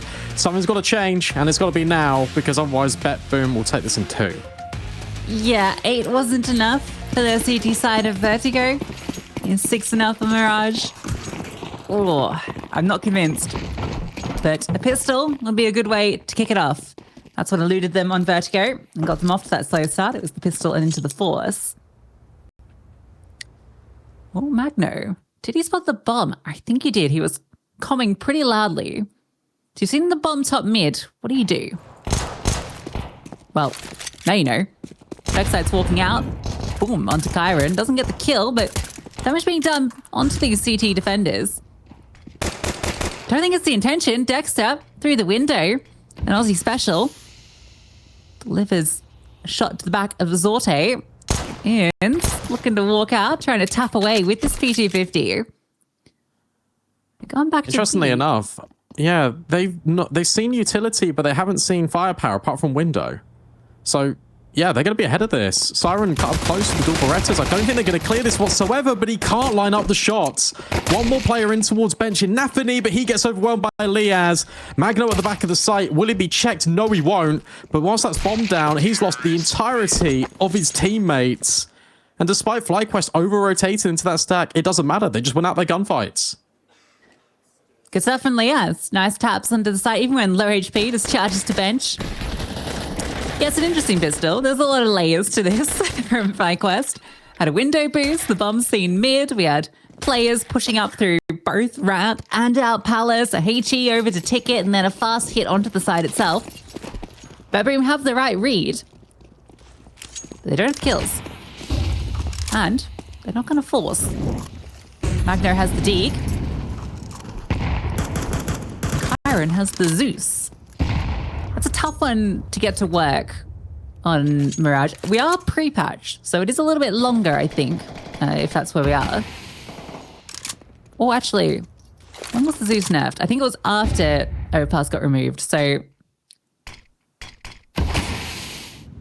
the Zeus is still good here for Chiron. But I don't think it'll be good in this round because he's in the wrong place. And they're going A. Yeah. That round, that pistol out with FlyQuest reminded me a lot of their Force Buy on Vertigo, where they kind of just took it everywhere, but then lost the time. Oh. Nafany dealt with. That will cause the stack to come over. But this one shouldn't matter unless Magno hits some bangers, which he can't achieve. FlyQuest, very dominant. They go together. Zorte is now known because he's just dropped the pistol. No one losing a life apart from Siren onto Dexter right at the very end. He grabs the Galil. And to be fair, he should be able to get out. Not the worst save in the world, but ultimately it's FlyQuest etching up 8 next to their name, and strong starts have been really helping this team, just able to get a lead. Just not only at the start of this half, but at the start of Vertigo, at the start of the first half. Oh dear. Siren gets dealt with by Liaz. Yeah, while you were covering that, I got the key information from JNZ, our observer, that the Zeus change came through at the same time as the Overpass change. So it's so late now, but just in case you were wondering, it is the pre-nerf Zeus in terms of the range. So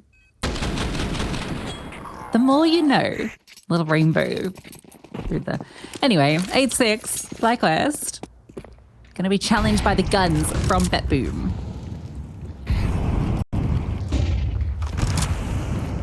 Surely we see this mid-fight now. Yeah, flashbangs over the top. Zorta going aggressive. Nafany up close by this ramp smoke. Dexter's got to be careful, but Nafany's kind of on his own. But Magno and Zorte are in close proximity. Nafany backs off, so it's a lot more passive. And where the mid-fight hasn't noted anything, FlyQuest have kind of got initiative on this with 2 players under. Oh, footstep. Hurt. Dexter. Oh, what a spray. Zorte through the box, through the smoke. Dexter just commits to the spray, commits to the muscle memory. And Zorte is a little bit of memory in this round. Now you've got a bit of freedom where you go if you're FlyQuest. Nafany playing around the smoke as well. Dexter wants another bite at it. Nafany will get the best of him. We're back even. Chiron smoked off. Doesn't get that fight that he wanted onto these players, but BetBoom again brought players to the right place. They're ahead of this. Spray really helps out Chiron, and Siren's found another right at the back of B. This was a repeat of the pistol. Sure, the same nades weren't thrown, but the positioning was almost identical. You have players underpass to see if they can find anything. You walk out A, you find the opening kill, and then you back off. You want to go B, but very much like the previous time FlyQuest attempted this, BetBoom didn't move, and they've got all the guns to really deal with it. I feel like some of these rounds are really complicated. But BetBoom aren't really falling for it. There's not enough pressure being applied on one side of the map. As soon as Dexter gets the opening kill, he doesn't press for the space. He just backs off. Yeah, and it's similar to a lot of the vertical rounds where, again, Dexter is staying at A. He's the only player on this side, and the rest of the team is sitting up to hit B. But Dexter kind of takes the first fight with that smoke fade, and with him falling, BetBoom then no, there's nothing else coming A. So then they can bring everyone over to B. So very similar to the shades of the vertical side approach. And that's a painful way to lose the opening kills. Orte just with the spam through the edge of the smoke gets one. Ali was thinking about swinging. He's not going to be allowed. Now they've got 3 players on A. Another smoke landing at the perfect time. And the spray even better. Magno almost gets 2 without even knowing that someone was there.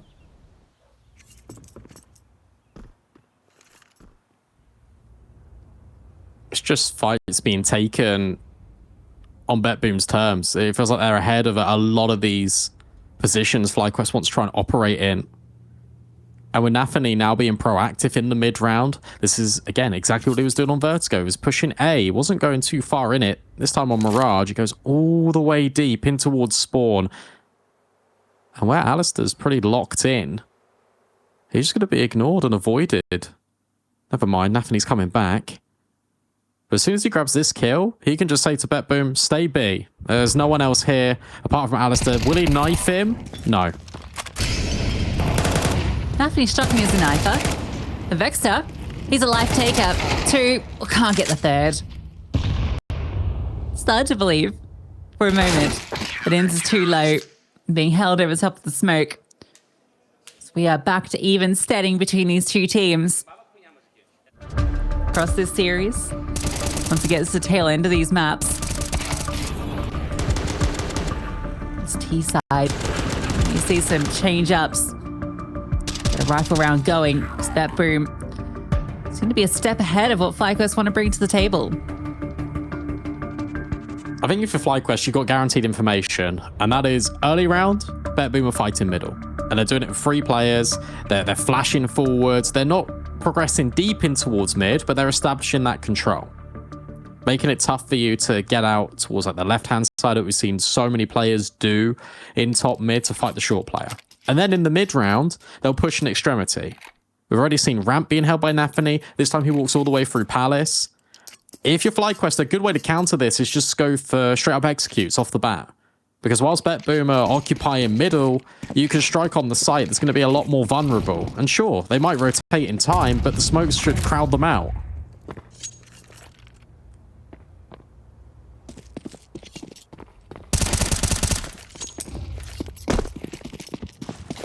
It's just the eco.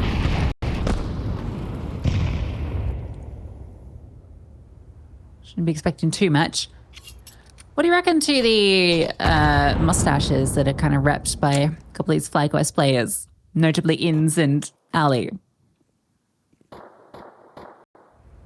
It's a good fashion statement. I don't think I'd be able to pull it off, but I like the idea. Yeah, I quite like it. And I say this. Ow. No, it doesn't matter.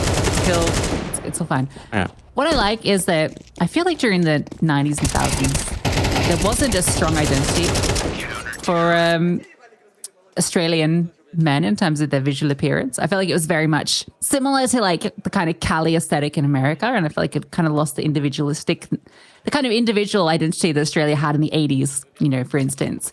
But we're back now, right? We have mullets. They were all the rage. And now we've got these cool mustaches. I feel like Australian men have a real visual identity now, which was lacking. So it's really good to see. That's my 2 cents. Watching the Met Gala earlier, so kind of got my brain in that mode. Let's see if Ali's mustache buff can help him out.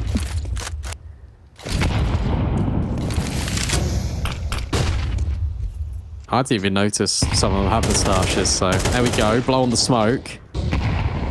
Looks like can't grab the kills. Zorta at ramp also misses, and how is he alive? Still posts on the angle. Dexter's now locked in. He needs to be careful not to move, or he can wait for ins just to walk out Palace.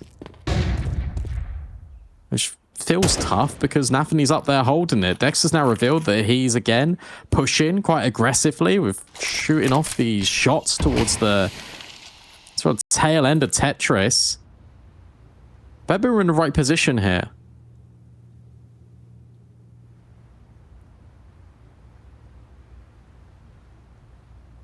Nathani hotboxer the way he's always so close to smoke. I was going to get close and flashed. Blinds him on the peak, and next step sees his little tush as he backs off. That's information that can be passed over to Inns, and Zorte on the line, repositioned. Dexter wasn't ready for that, but Inns was ready, as mentioned. Nathani a known element. Coming through the smoke, Magno can't get the double. Now off the back of that, Liaz continues to take the space. Zorte is still here, still a threat. Time, an issue as well. Zorte's angle, it's so good, but he falls off. Just as Ali comes around, the flames come forward. Zorte cannot face. Or can he? Wants to. Misses the shot. Bomb being planted, the flames keeping him at bay. FlyQuest, take us into the post plant. And there's no utility for really anyone. A flash for Liaz. This is just going to be a brawl. But it's Liaz in the power spot. Because sure, Siren and Chiron are good spacing connector. You should consider that jungle is going to be a possibility. Bomb planted for ramp. You expect players in there, but Chiron is just waiting. He doesn't want to peek out. But it's Liaz and Inns that will find the kills. The trade and the crossfire from Palace is everything. And FlyQuest don't lose a single player. Despite being burdened by time, the way that Alistair approaches that, well, he's an AWPer himself. He knows the angles that Zorte is going to hold. So using the molly, he drops off and he feels like he can plant safely because of the space being taken by Liaz. Well crafted, right at the very end for FlyQuest. It's just beautiful information management, isn't it? You know where Zorte is, you know where Nathani is, and the only unknown question was kind of what the connector space looks like. So Liaz and Vexite group up. Zorte spots one in middle. Oh, Dexter goes in front. Zorte thinks he's going to run behind. That's the standard play. But Dexter's a step ahead. That was an IQ move.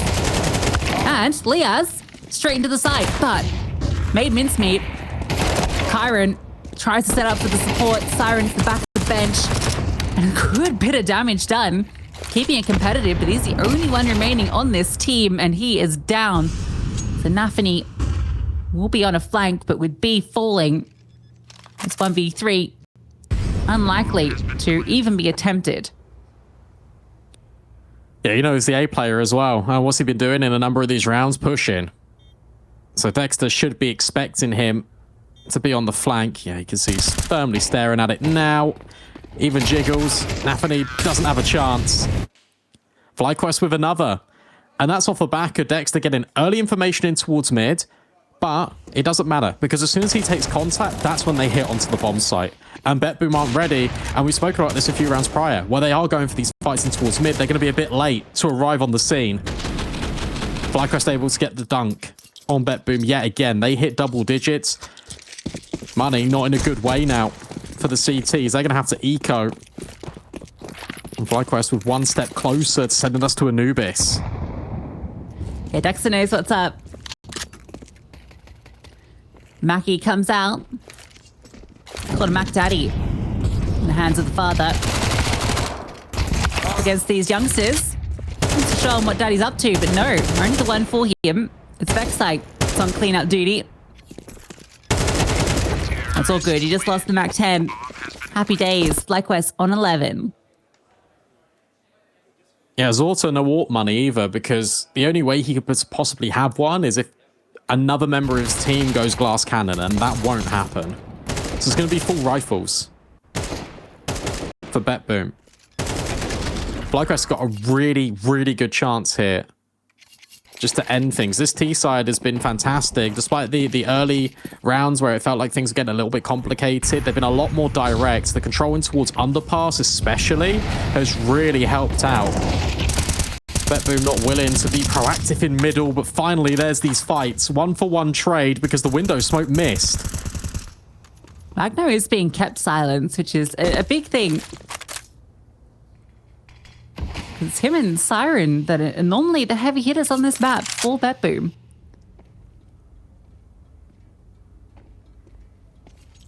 I guess they're doing a good job of neutering them.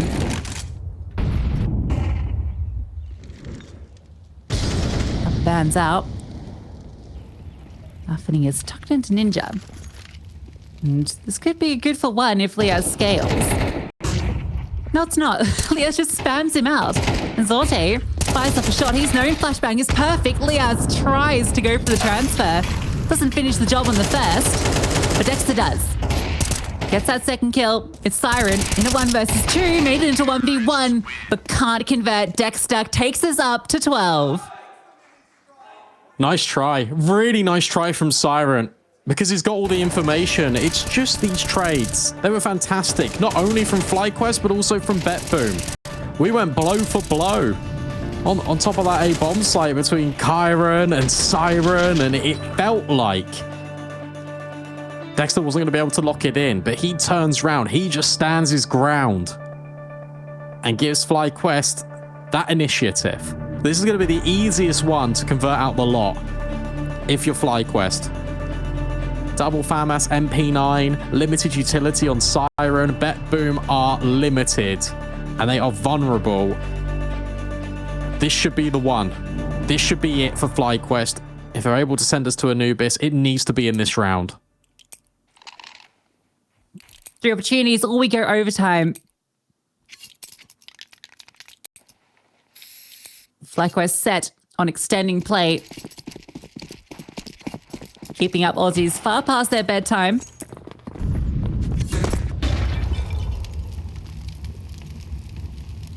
Dexter behind the flames. A double up in an underpass. Siren playing anti-flash. B is completely open.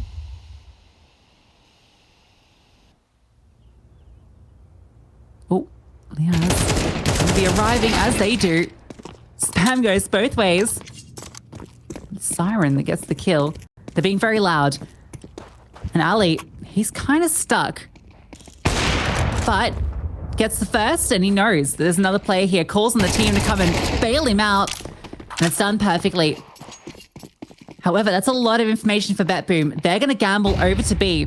FlyQuest are fast on the hit. The flashbang over there, scaling already. Sorte just scrambling into the side. And Ali, he's the one that's leading. He falls. Magno tucked in. A bait on the bomb, trying to flush him out, and it's perfect. Nafany has a 1v3. We go to that third. He's spotted. Swinging forward, HE, and he is put down by Dexter. FlyQuest are not done yet.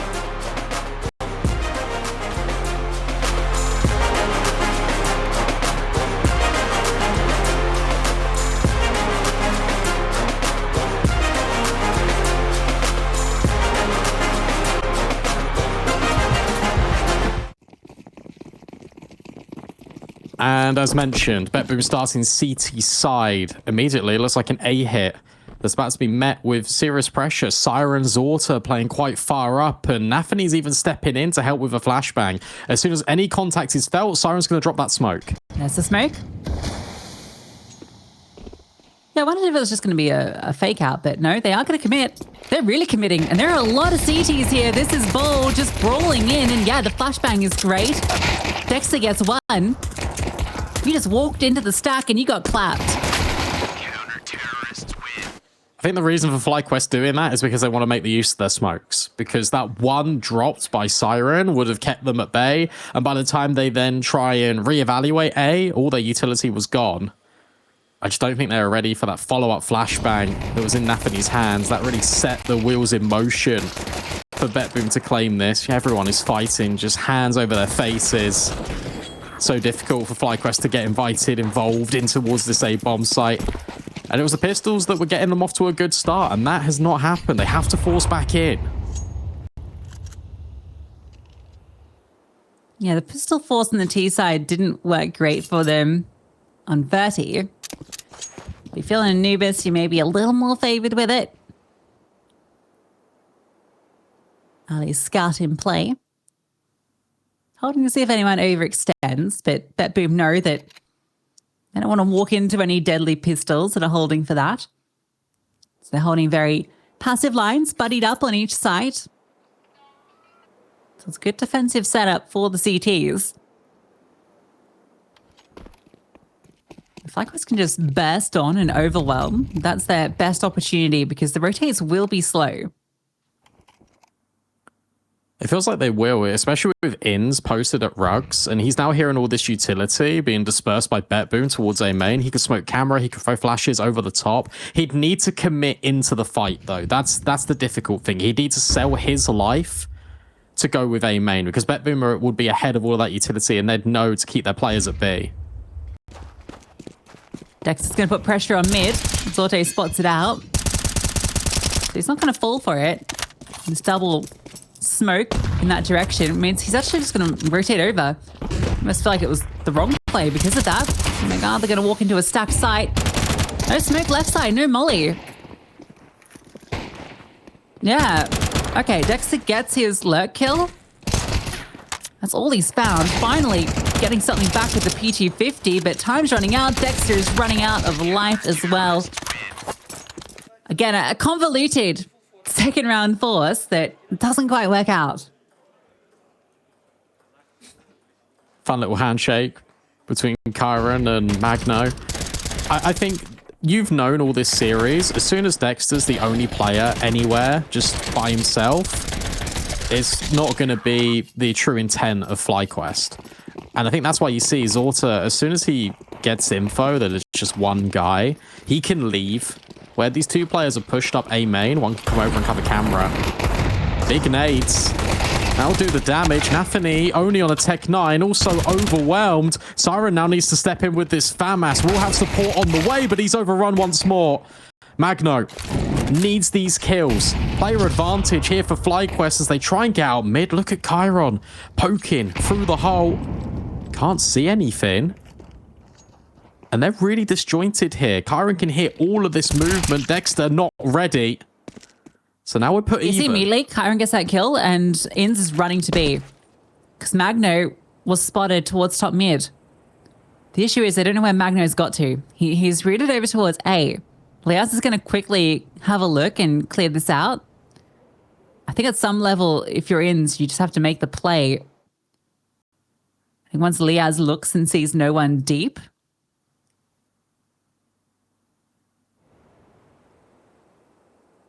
they're going to be thorough, which should be the bomb plant at least, but it does mean they're not going to be in a good position for the post plant. You would have loved having Leaz in CT just to really cause an issue, because the retake is going to be perfect from BetBoom. Like they're not going to struggle. If FlyQuest are taking no risk, I don't even know if they're going to get the bomb down because Magno arrives. Okay, they will. This relies on Inns hitting some insane digs, which, okay, well, that's what it relied on. A Glock 1v2 from Leaz.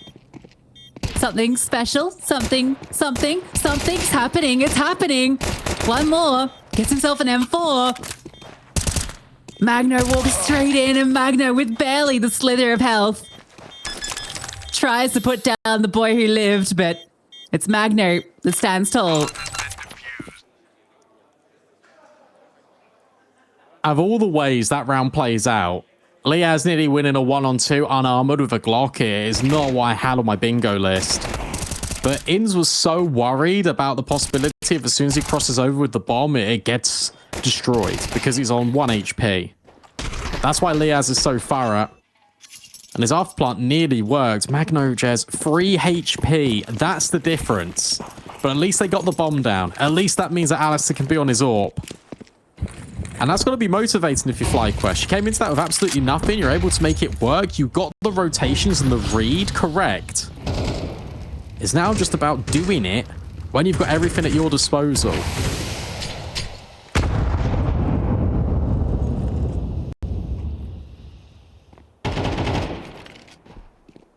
Very similar setup for BetBoom into this round.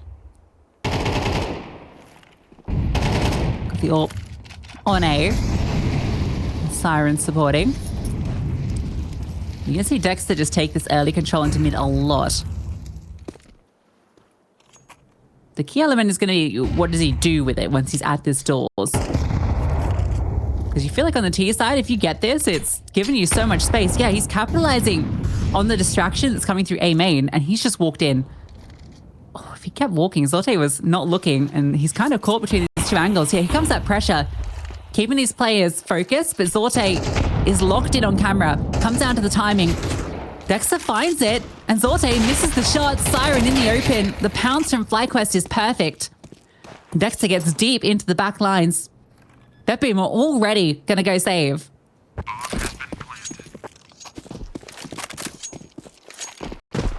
It's incredible to me how small the margins are. Because Zorte checks it, doesn't see anything. Zorte then reconsiders it, doesn't see anything. And Dexter all this time is worming his way into the bomb site, and it's the one missed shot that provides all that opportunity. Nathani floats a lot on middle for BetBoom. And as you said, Dexter loves to push and force the issue on mid. He will solo fight for this a lot.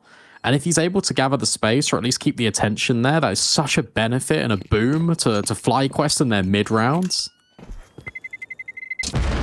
He just does everything.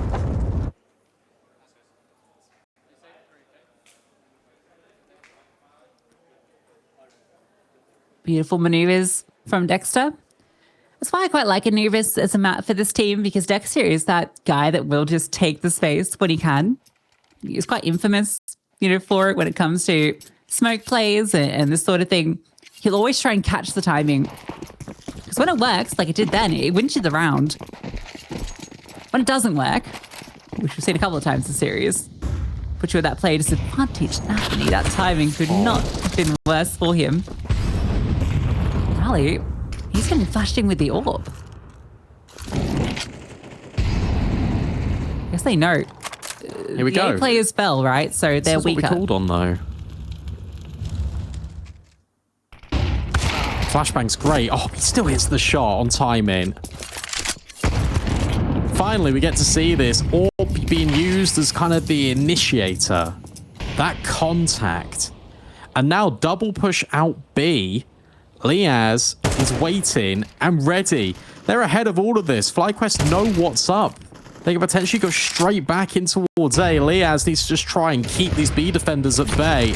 But with Magno getting another kill, that's huge. It feels like FlyQuest are trying to dip their toes into too many of these uncharted waters because they don't know where all the information is. And with Zorte finding another one, oh, this is completely spiraled out of control. Fingers in too many pies. Now they're all sticky.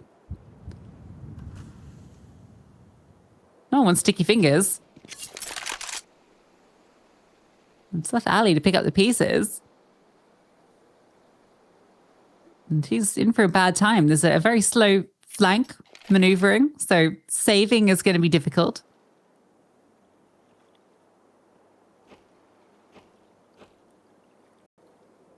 Magno is 8 for 0. 8 for 1. Oh, we call that one a caster curse. That was tactical. It was tactical. Always dying there. Come on. Manifest it. Did my best work out here. And after such a great round previous, where it felt like FlyQuest with the guns out, we're going to start getting this T side going. That one just falls, kind of flat. I actually think this round's a perfect example of FlyQuest are trying to do too much all at once. And I understand the reasoning for having that dark push, because you feel like Liaz is under pressure, there's two people pushing him, there can be space elsewhere, and maybe you can deal with these rotates and you go onto an open bomb site. But at the same time, you've got Alistair that's found that opening towards A. Liaz is containing them at B. You don't need to do all of that. Nafany overwhelmed once more in middle. And Dexter knows there's another player. Zorta's just going to fight him. Mid-space reclaimed and pulled back and kept on the leash as Dexter. That's going to contain FlyQuest. They have to go towards B or A. The majority of the force is gathering outside B main, but Magno is here alongside Chiron. Oh, look at over at A main. So In's dropped a forward smoke, but Siren walked ahead of it. Saying no, it's not going to be A. Oh, that's one way to brute force your way in. Liaz opens up. Backside burns out Magno and then gets the kill on the Zorte. So who cares if it's the more heavily defended site when you just run in guns blazing? Sometimes that's the answer. And here we go. That's the complete contrast. And that is what FlyQuest need to do. And it's not all of this over the top, let's poke at all angles, let's create this either blanket of pressure, because you can do that without expending manpower. Look at that. 3 players go in B. Dexter's able to create enough of a distraction where, sure, he goes 1 for 1, but he does his job because BetBoom are worried about middle. Zorta doesn't push for information. He falls away a little bit backwards. That's why you get BetBoom pushing forward off the top of the Inns' smoke. But they've caused enough of a diversion where when you actually go onto the bomb site, sure, there's 2 defenders here, but you've got the jump on them. Great pre-firing. Really good utility as well, because Magno doesn't stand a chance at the back of the obelisk. And Vexite's able to follow up. Those are the rounds you need to see out of FlyQuest. Those are the rounds that are going to get them to progress further in the competition. I started with Dexter taking the fight mid, Forte trying to get something back. BetBoom force. FlyQuest have them on the ropes. In the economy department, anyway. Still that round advantage. And again, we're going to see this fight mid. Nafany was ahead of it. Siren's found Vexite as well. That was just getting aggressive out A main. He literally just pushed forward and found the kill.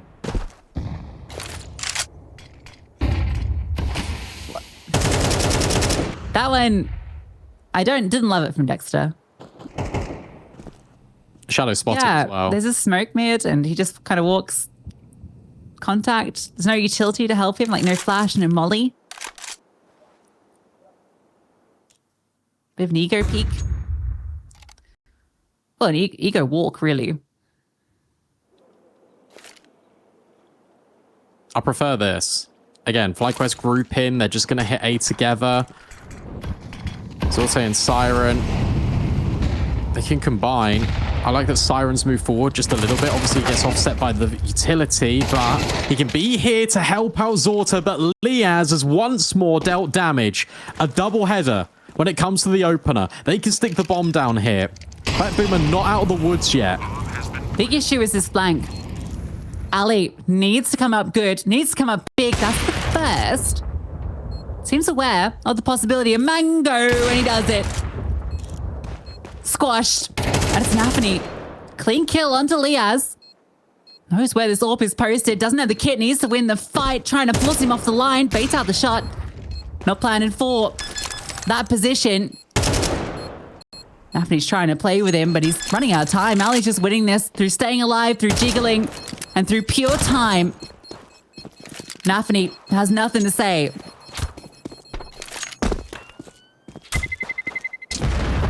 Great clutch. And that's heads up about the economy as well. Because look, you've seen the 5-7 kill on the feed. You've seen Zorta grab a kill with an M4.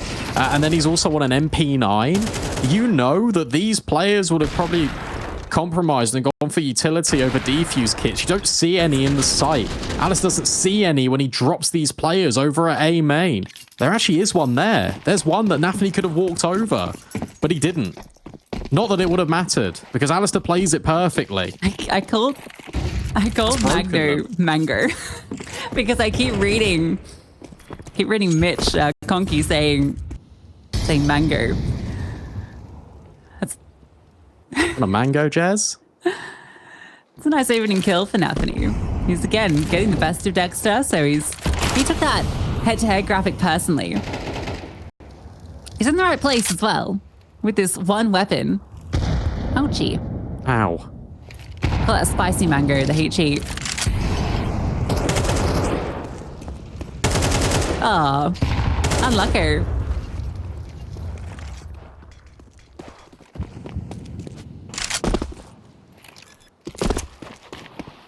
That, however, is perfect. Even the double nade on towards bricks. BetBoom have been playing there quite a lot. Chiron really wants that AK. We'll get it. Vexite knows something's up. But Chiron will get out of there, so he'll hold on to an AK. Magno would like to get one as well. Liaz will be the player to try and deny. But 4 rounds each is very good for FlyQuest, especially when you consider how diligent they're being in every single one of these rounds. They're leaving nothing to chance. That's exactly what they need to do. Terrorists win.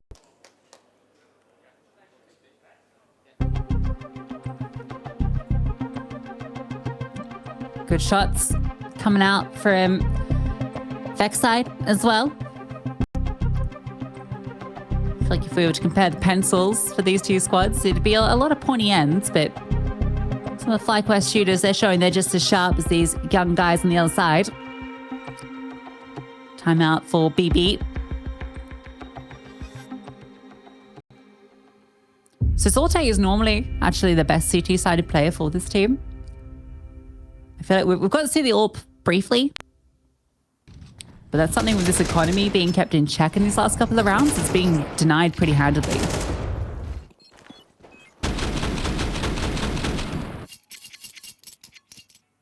It's interesting because the bulk of the aggression from BetBoom has actually come through A main. And that is when Zorta has had the AWP.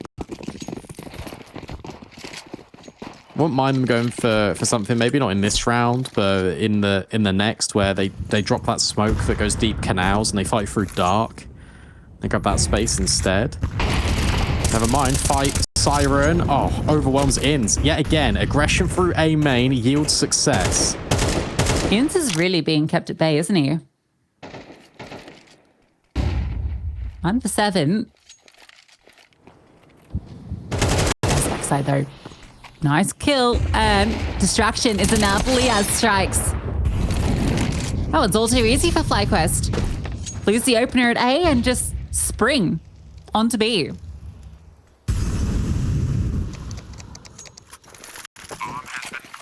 Yeah, again, it's what we've been saying, isn't it? It's just these direct rounds where it's almost brain off, headshots on. And you group together and you're always going to have the advantage. These executes have just been a staple of FlyQuest, and they've been fantastic. Whenever they go in A, they're making sure that every single angle is mollied. They're investing a lot of utility into these executes, which, sure, denies the option for them to really go for potentially fakes because they wouldn't have enough in the post plant, but they don't need to fake because they are overwhelming BetBoom considerably. And where they're applying pressure to both of these sites and Dexter's caused enough of a nuisance of himself in towards mid, Nathany won't rotate immediately unless there's just a confirmation from elsewhere that it has to be either one of these bomb sites. But the speed of the executes coming in behind the utility is what's enabling FlyQuest to just keep BetBoom on their toes. Do these shots back. Vexite getting ahead of that swing. Liaz. There's that AWP for Zorte. It's posted up on B. Is Chiron going to get aggressive? No, he's just jiggling. They have shown that they don't mind having a look outside, which is why Ali is holding. Chiron's thinking, well, I was holding to do that same thing, so thanks, I guess.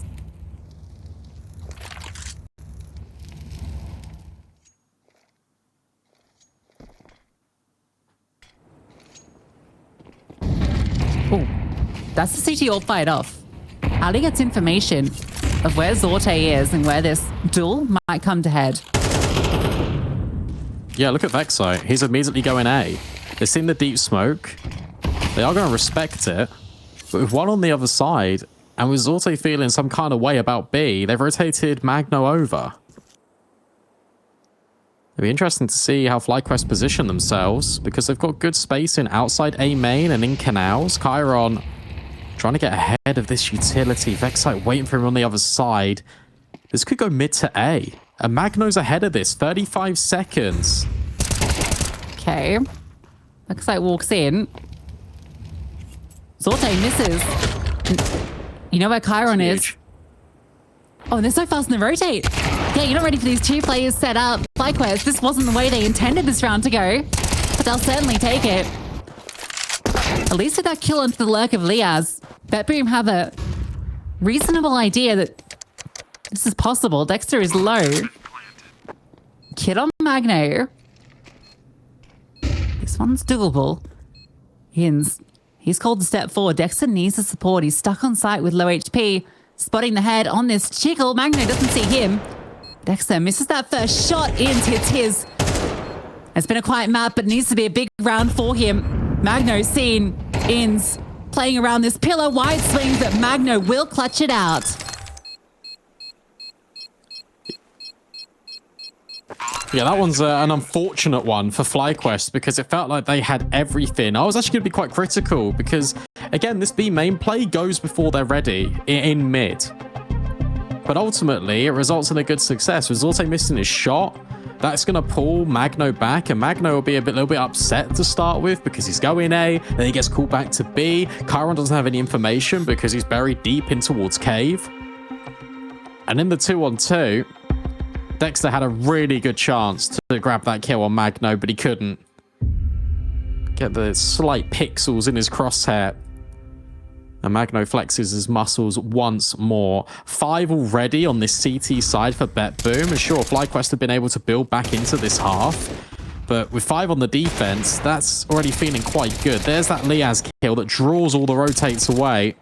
Nearly sets the team up for success. Yeah, you gotta wonder about Leo's just jumping into the side after that. Given they knew Chiron was present in dark. Matters not. 2v2 goes the way of the CTs. Similar setup for the T side.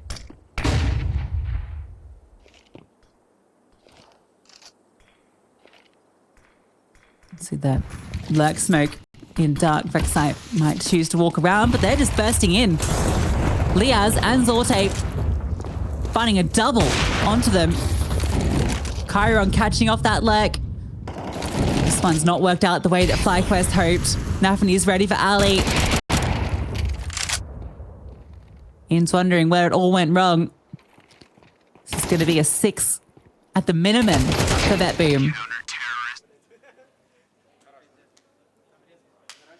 And just as they were building in, just as it felt like FlyQuest were making some good moves on T side, they've been held at bay. And I think it's actually really essential that BetBoom get that follow-up round. And it's simple stuff. FlyQuest want to get a little bit more aggressive. And I can't believe that Liaz just blows up by the HE. Tries to get ahead of the smoke. Zorte's wiping it to get a clean kill.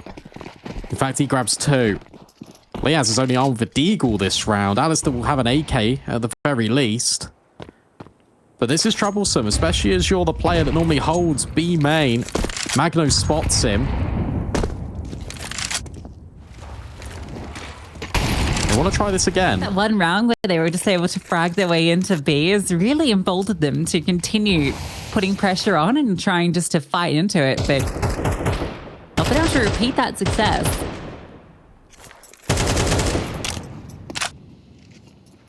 Maybe mid.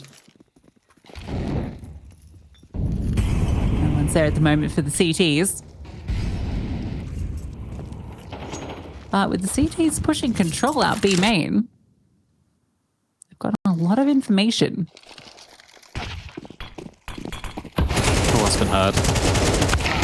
Oh, but it might not matter. Zorta gets dealt with, and so too. as the other defenders. And Nathany, oh my god. Surgical in mid. He makes this hit one-dimensional, but Vexite keeps on going. 3 kills in the round for him. Ali on the angle, deals with Nathany. And FlyQuest from a really good start to maybe looking a little bit fumbled. Now have to deal with Magno and can't. Vexite with the quad kill. FlyQuest gets 6 right at the end of that first half.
Can you search Counter-Strike and see what comes up? Type Counter-Strike. Counter-Strike, I would do a lesson, like, I'd like to learn some utility from a Counter-Strike coach. I will professionally coach you. Counter-Strike, what's the most expensive one? Who's the Hi, I have played 3 seasons of main and 2 seasons of event. 3,000 elo on Faceit. That's actually slightly more than I have, so maybe I could learn a lot. Do you have a demo you could send in, maybe? Do you have a teammate that you want to send? A teammate? I don't really have many mates. This would be troll, the though. worst case, yeah, it's I'll a bit take mean. Isn't it a bit mean? No, I'll take it. I want to learn some utility, you know? I'll take the lesson. Like, so you want Mirage? I do a Mirage lesson. But I'll teach you the Insta Windows. Segment. Get him to teach Henry Insta Windows. He can teach his version, I'll teach mine. Okay. I'm interested in learning Insta Window smokes from Mirage, from T-Spawn, as well as other utility that would be helpful on the T side of Mirage. Okay, let's do that. Okay, yeah, true. Let's go. All right, lock that in. He can do it, and then I'll do it. Yeah, me versus a guy who's played main. It's one Please of the maps I've provide your never played. Discord information. We Okay, can put mine. blurb it. Say no Discord. Yeah, say give no me your Discord. Discord. Say no Discord. Say no Discord. Henry G1337. Say we want a video. Henry G1337. You can add me at home if you like. Okay, what I think it says Henry hours? G. What hours? What hours are you working? All on? hours. All out. You want to learn that badly that you'll be there. And I would love to learn from you A map I don't play, and would like to learn. and I So no want. demos available. Okay, we're ordering this. We're gonna have Wavem teach you Mirage. I think it's actually a great idea. Good concept.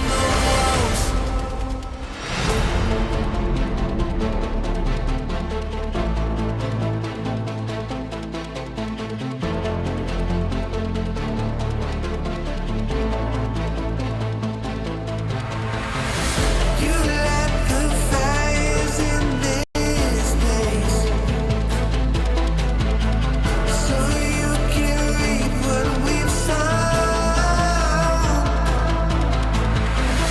You finally found me, but you just dug your own hole.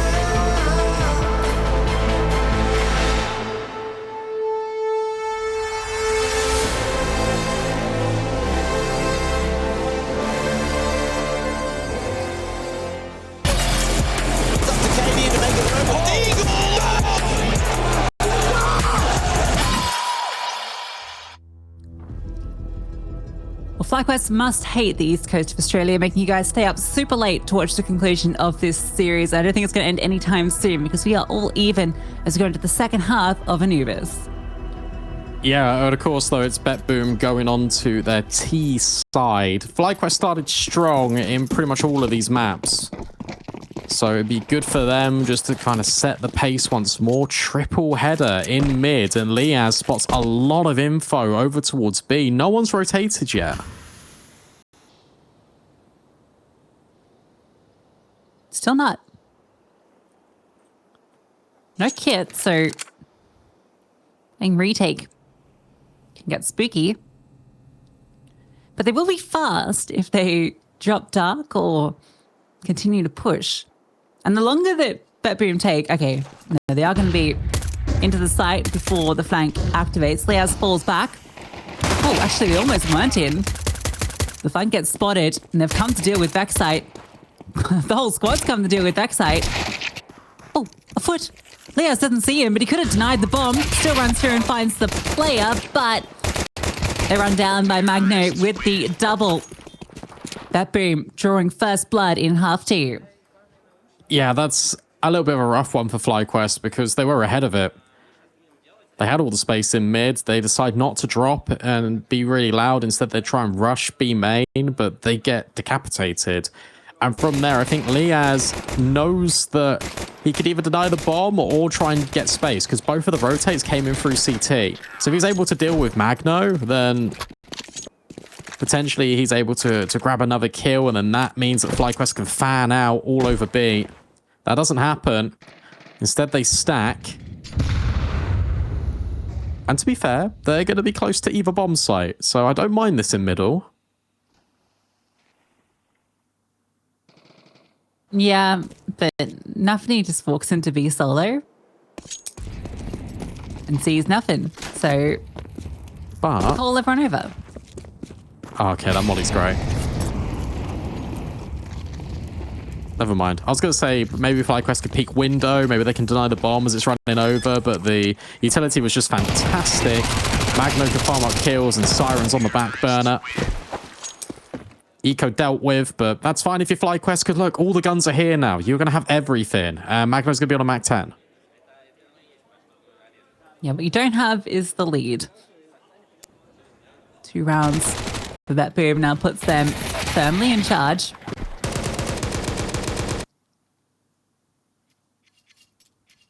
I was thinking Magno might throw the Mac 10 to Nafani, get himself an AK. That's who you want with the rifle. And he's going to be fast on to A. Oh, maybe not, actually. There are a lot of players here for the T side. Inns is getting curious that Ali takes first contact and second contact. Inns, a fadeaway second onto Siren. A beautiful way to kickstart the CT campaign.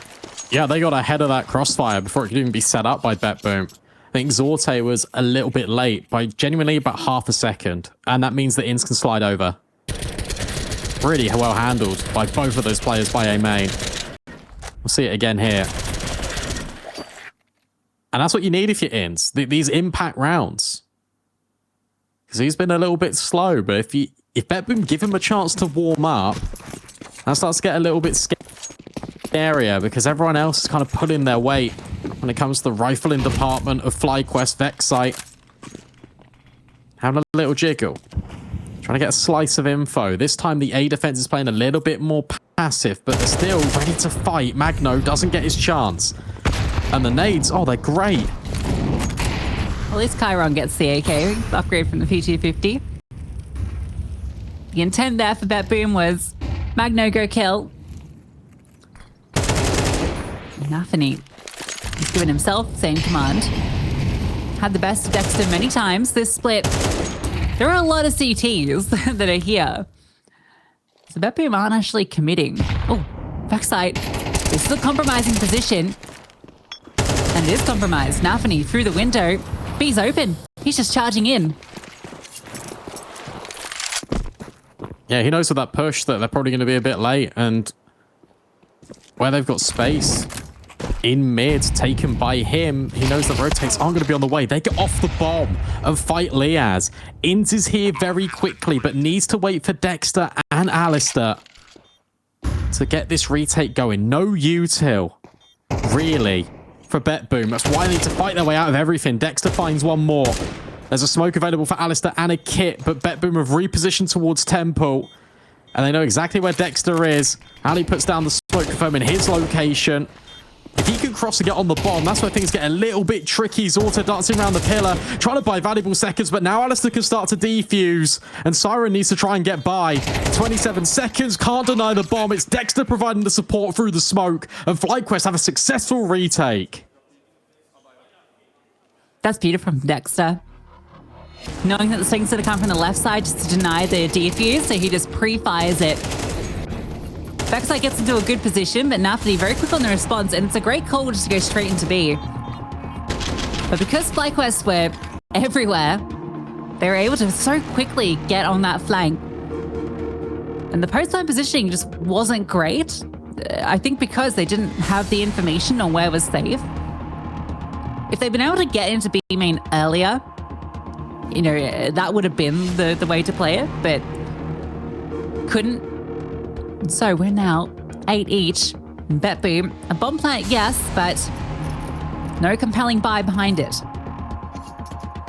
I think the issue you've got is where Liaz and Inns were so fast in towards CT, and where BetBoom were committed in towards default, they felt like the only space they really had was either over towards CT or in Temple. I had to set up to a point where Zorta could deny the cross to the bomb, but that didn't happen. He didn't win out his fight. Vexite, jump in, gaining information that at least one player is here. It's just pistols. They're going to run through the utility, straight into the M4 of Liaz. Flashbangs rain over to try and support, but the util, thrown as a counter by FlyQuest, will keep BetBoom at bay. Yeah, you don't want to give Liaz too many fights. He's having a great series so far. Although, getting run at, never mind. Him and Vexite, they lock down this side of the map. All kills between them. And there's that lead that was promised.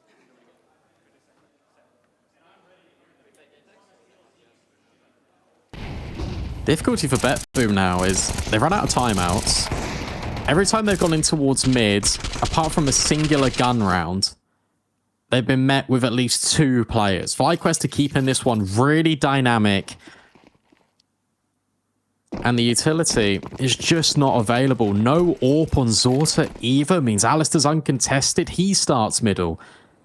And that's what I'm saying. Where they've been met with so many players, they're not interested in it whatsoever. Vexite can get ahead of this Molly in dark, maybe have a little bit of a fight. Instead, he's just going to drop the flames. And that's well timed. Nafany's also been legged.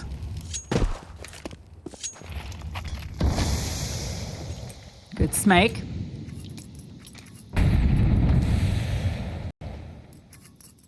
Yeah, Ali's just going to stick around middle. Actually getting a lot of assertive control.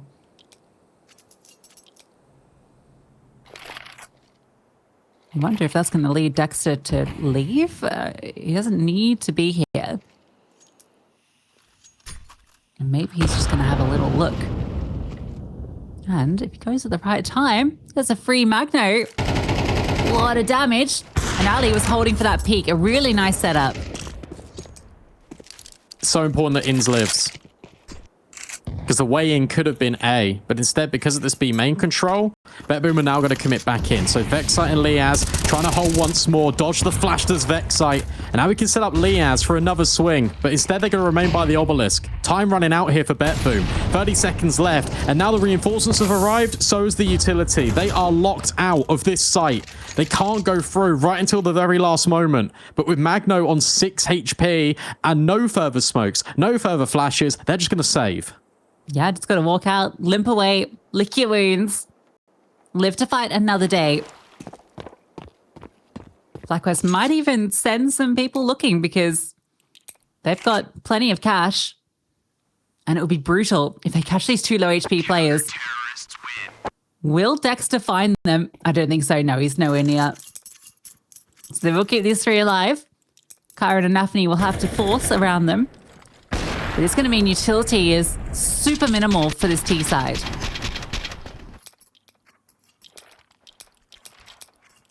FlyQuest are doing a really good job at not overextending. And the only reason why Dexter walks mid is because Alistair's got that deep line. And he's able to guarantee the kill on Nafany. And very much like Dexter, Nafany has normally been solo on mid. So you know the threat is probably one-dimensional. This time Dexter sees a smoke. And he sees a little bit more resistance. Could be a faster play here with the Tech 9. Nafany leading it. He'll go up close. Ins his spam, won't convert. But at least there's 2 players close to try and deal with this. A good utility for the CT side to drop as well. Ali, good line, sees one cross. The flash is great. Dexter on that swing, finds success. Magno's walked in, spotted by Ins. So he knows that he's walked up. Backside. Oh, I don't know, actually. okay, this is now a bit uncomfy. It's made worse. Chiron was unknown, so he did get that kill. Now Ali, oh my god. Okay, they're fighting back into this. In mid, that's going to be critical. Nafani, if he wins this, that gives him the way in, but Liaz converts the spray. Chiron has to find a way out of this. Ins spotted, long range spray, Ins wins it out. Important kills there. You mentioned the Nafani one, but it's also Ins following up and finding that first kill, I think, on Magno over at Heaven. But look at how dynamic FlyQuest are. As soon as they get a whiff that it's going to be this mid to A split, Vexite's already pushing Dark. He can be that quick rotate. And even if this one gets a little bit hairy, if Chiron wins out the fight on Ins, Vexite is ready to swing. And he's ready to get that trade. There's no way that BetBoom would be Chiron just prepared. got shanked by his teammate. Oh, that's awful. Trouble in paradise. No, probably just a misclick. And try mid again. Bursting through the smoke. Dexter on the other side doing damage. Force back. Oh, needs to be careful. They're running at him. Good counter mollies from both sides. Decide to turn the split the other way. Oh, that's not the HE he was looking for, but that's the shot. Sorte hits a slammer onto Vexite. So they've got some weaponry. And B, free. There's so much util here, though, for the retake. As long as FlyQuest don't peek this 1-by-1, it might be okay. It all depends on how BetBoom are going to set themselves up in the after part. The bomb having to cross here, yeah, okay, you throw it. That's better. But was that spotted by FlyQuest? Absolutely. Dexter catches this one, and you feel like you're on. Siren does not have a nice position. Cool flash forward, but Ali, another great shot from him, and the bomb might get planted, but that's going to be serious point for FlyQuest. It's actually crazy how fast this CT side has gone. Because I look up at the board midway through that round, I'm like, wait, FlyQuest are on 11. They're about to get 12 here. BetBoom's economy is in shambles. Where's this half gone? This defense has been phenomenal from FlyQuest. And just as quickly as we can praise BetBoom for their defense, the same compliments have to be given over to FlyQuest.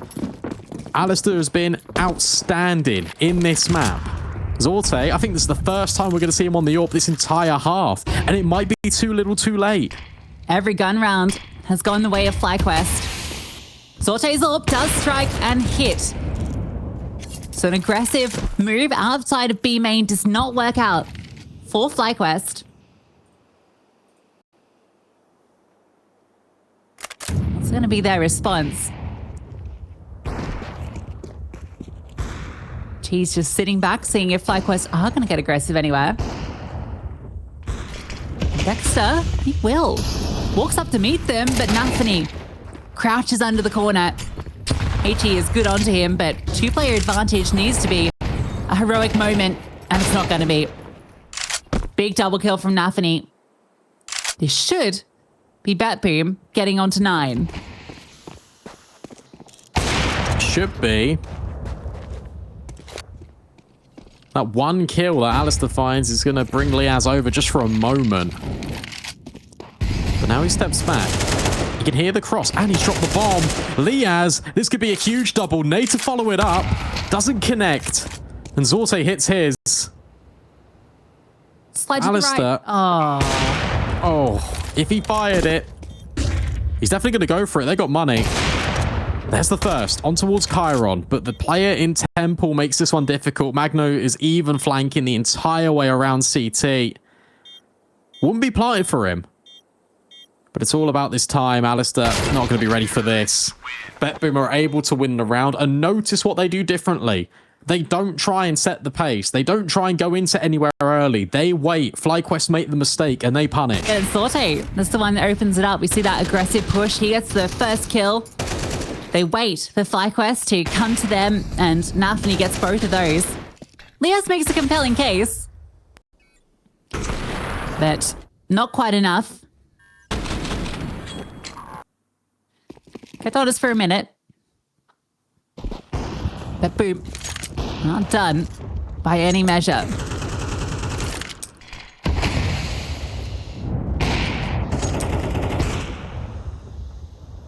We see aggression out A main that has been prioritized by FlyQuest, and the one round they go B is the one round the Orcs hold in. Magno aware they could go back to a familiar flow. Nafani loves mid, and it looks like he'll go and challenge Dexter again for this control, trying to wrestle it at the two IGLs. It's been Nafani that's been winning it out on really both sides of the server for the most part. He's got the support. Flash forward. Dexter doesn't see anything as he lifts up from that crouch. A Molly would screw him straight up if they were to throw it. They're not. And he just lets Nafani know, I'm here. I'm hanging out. Don't you forget about me. Let's actually entice Nafani in. They poked the bear. Oh, and this play looks similar to what Dexter got up to. He's going to walk in behind Ali. Well spotted. But I think this positioning alone is going to keep so much interest. Time is running out. 20 seconds left. The flames come down at the perfect time. They are separating these T's. Backside and Liaz, and it's just Liaz swinging for a double. The bomb dropped, and they might have just won the round off of that. They have defeated BetBoom. Nafani through the backlines will get a double. But it's FlyQuest eliminating BetBoom and staying on at Pro League. Yeah, they did not give them anything over at B that round. Nothing peaked A. It was just Dexter that got the first amount of contact. As soon as Nafani's noted 25 seconds to run down into B, it's dangerous. And it's yet again that dynamic duo of Liaz and Vexite locking things down.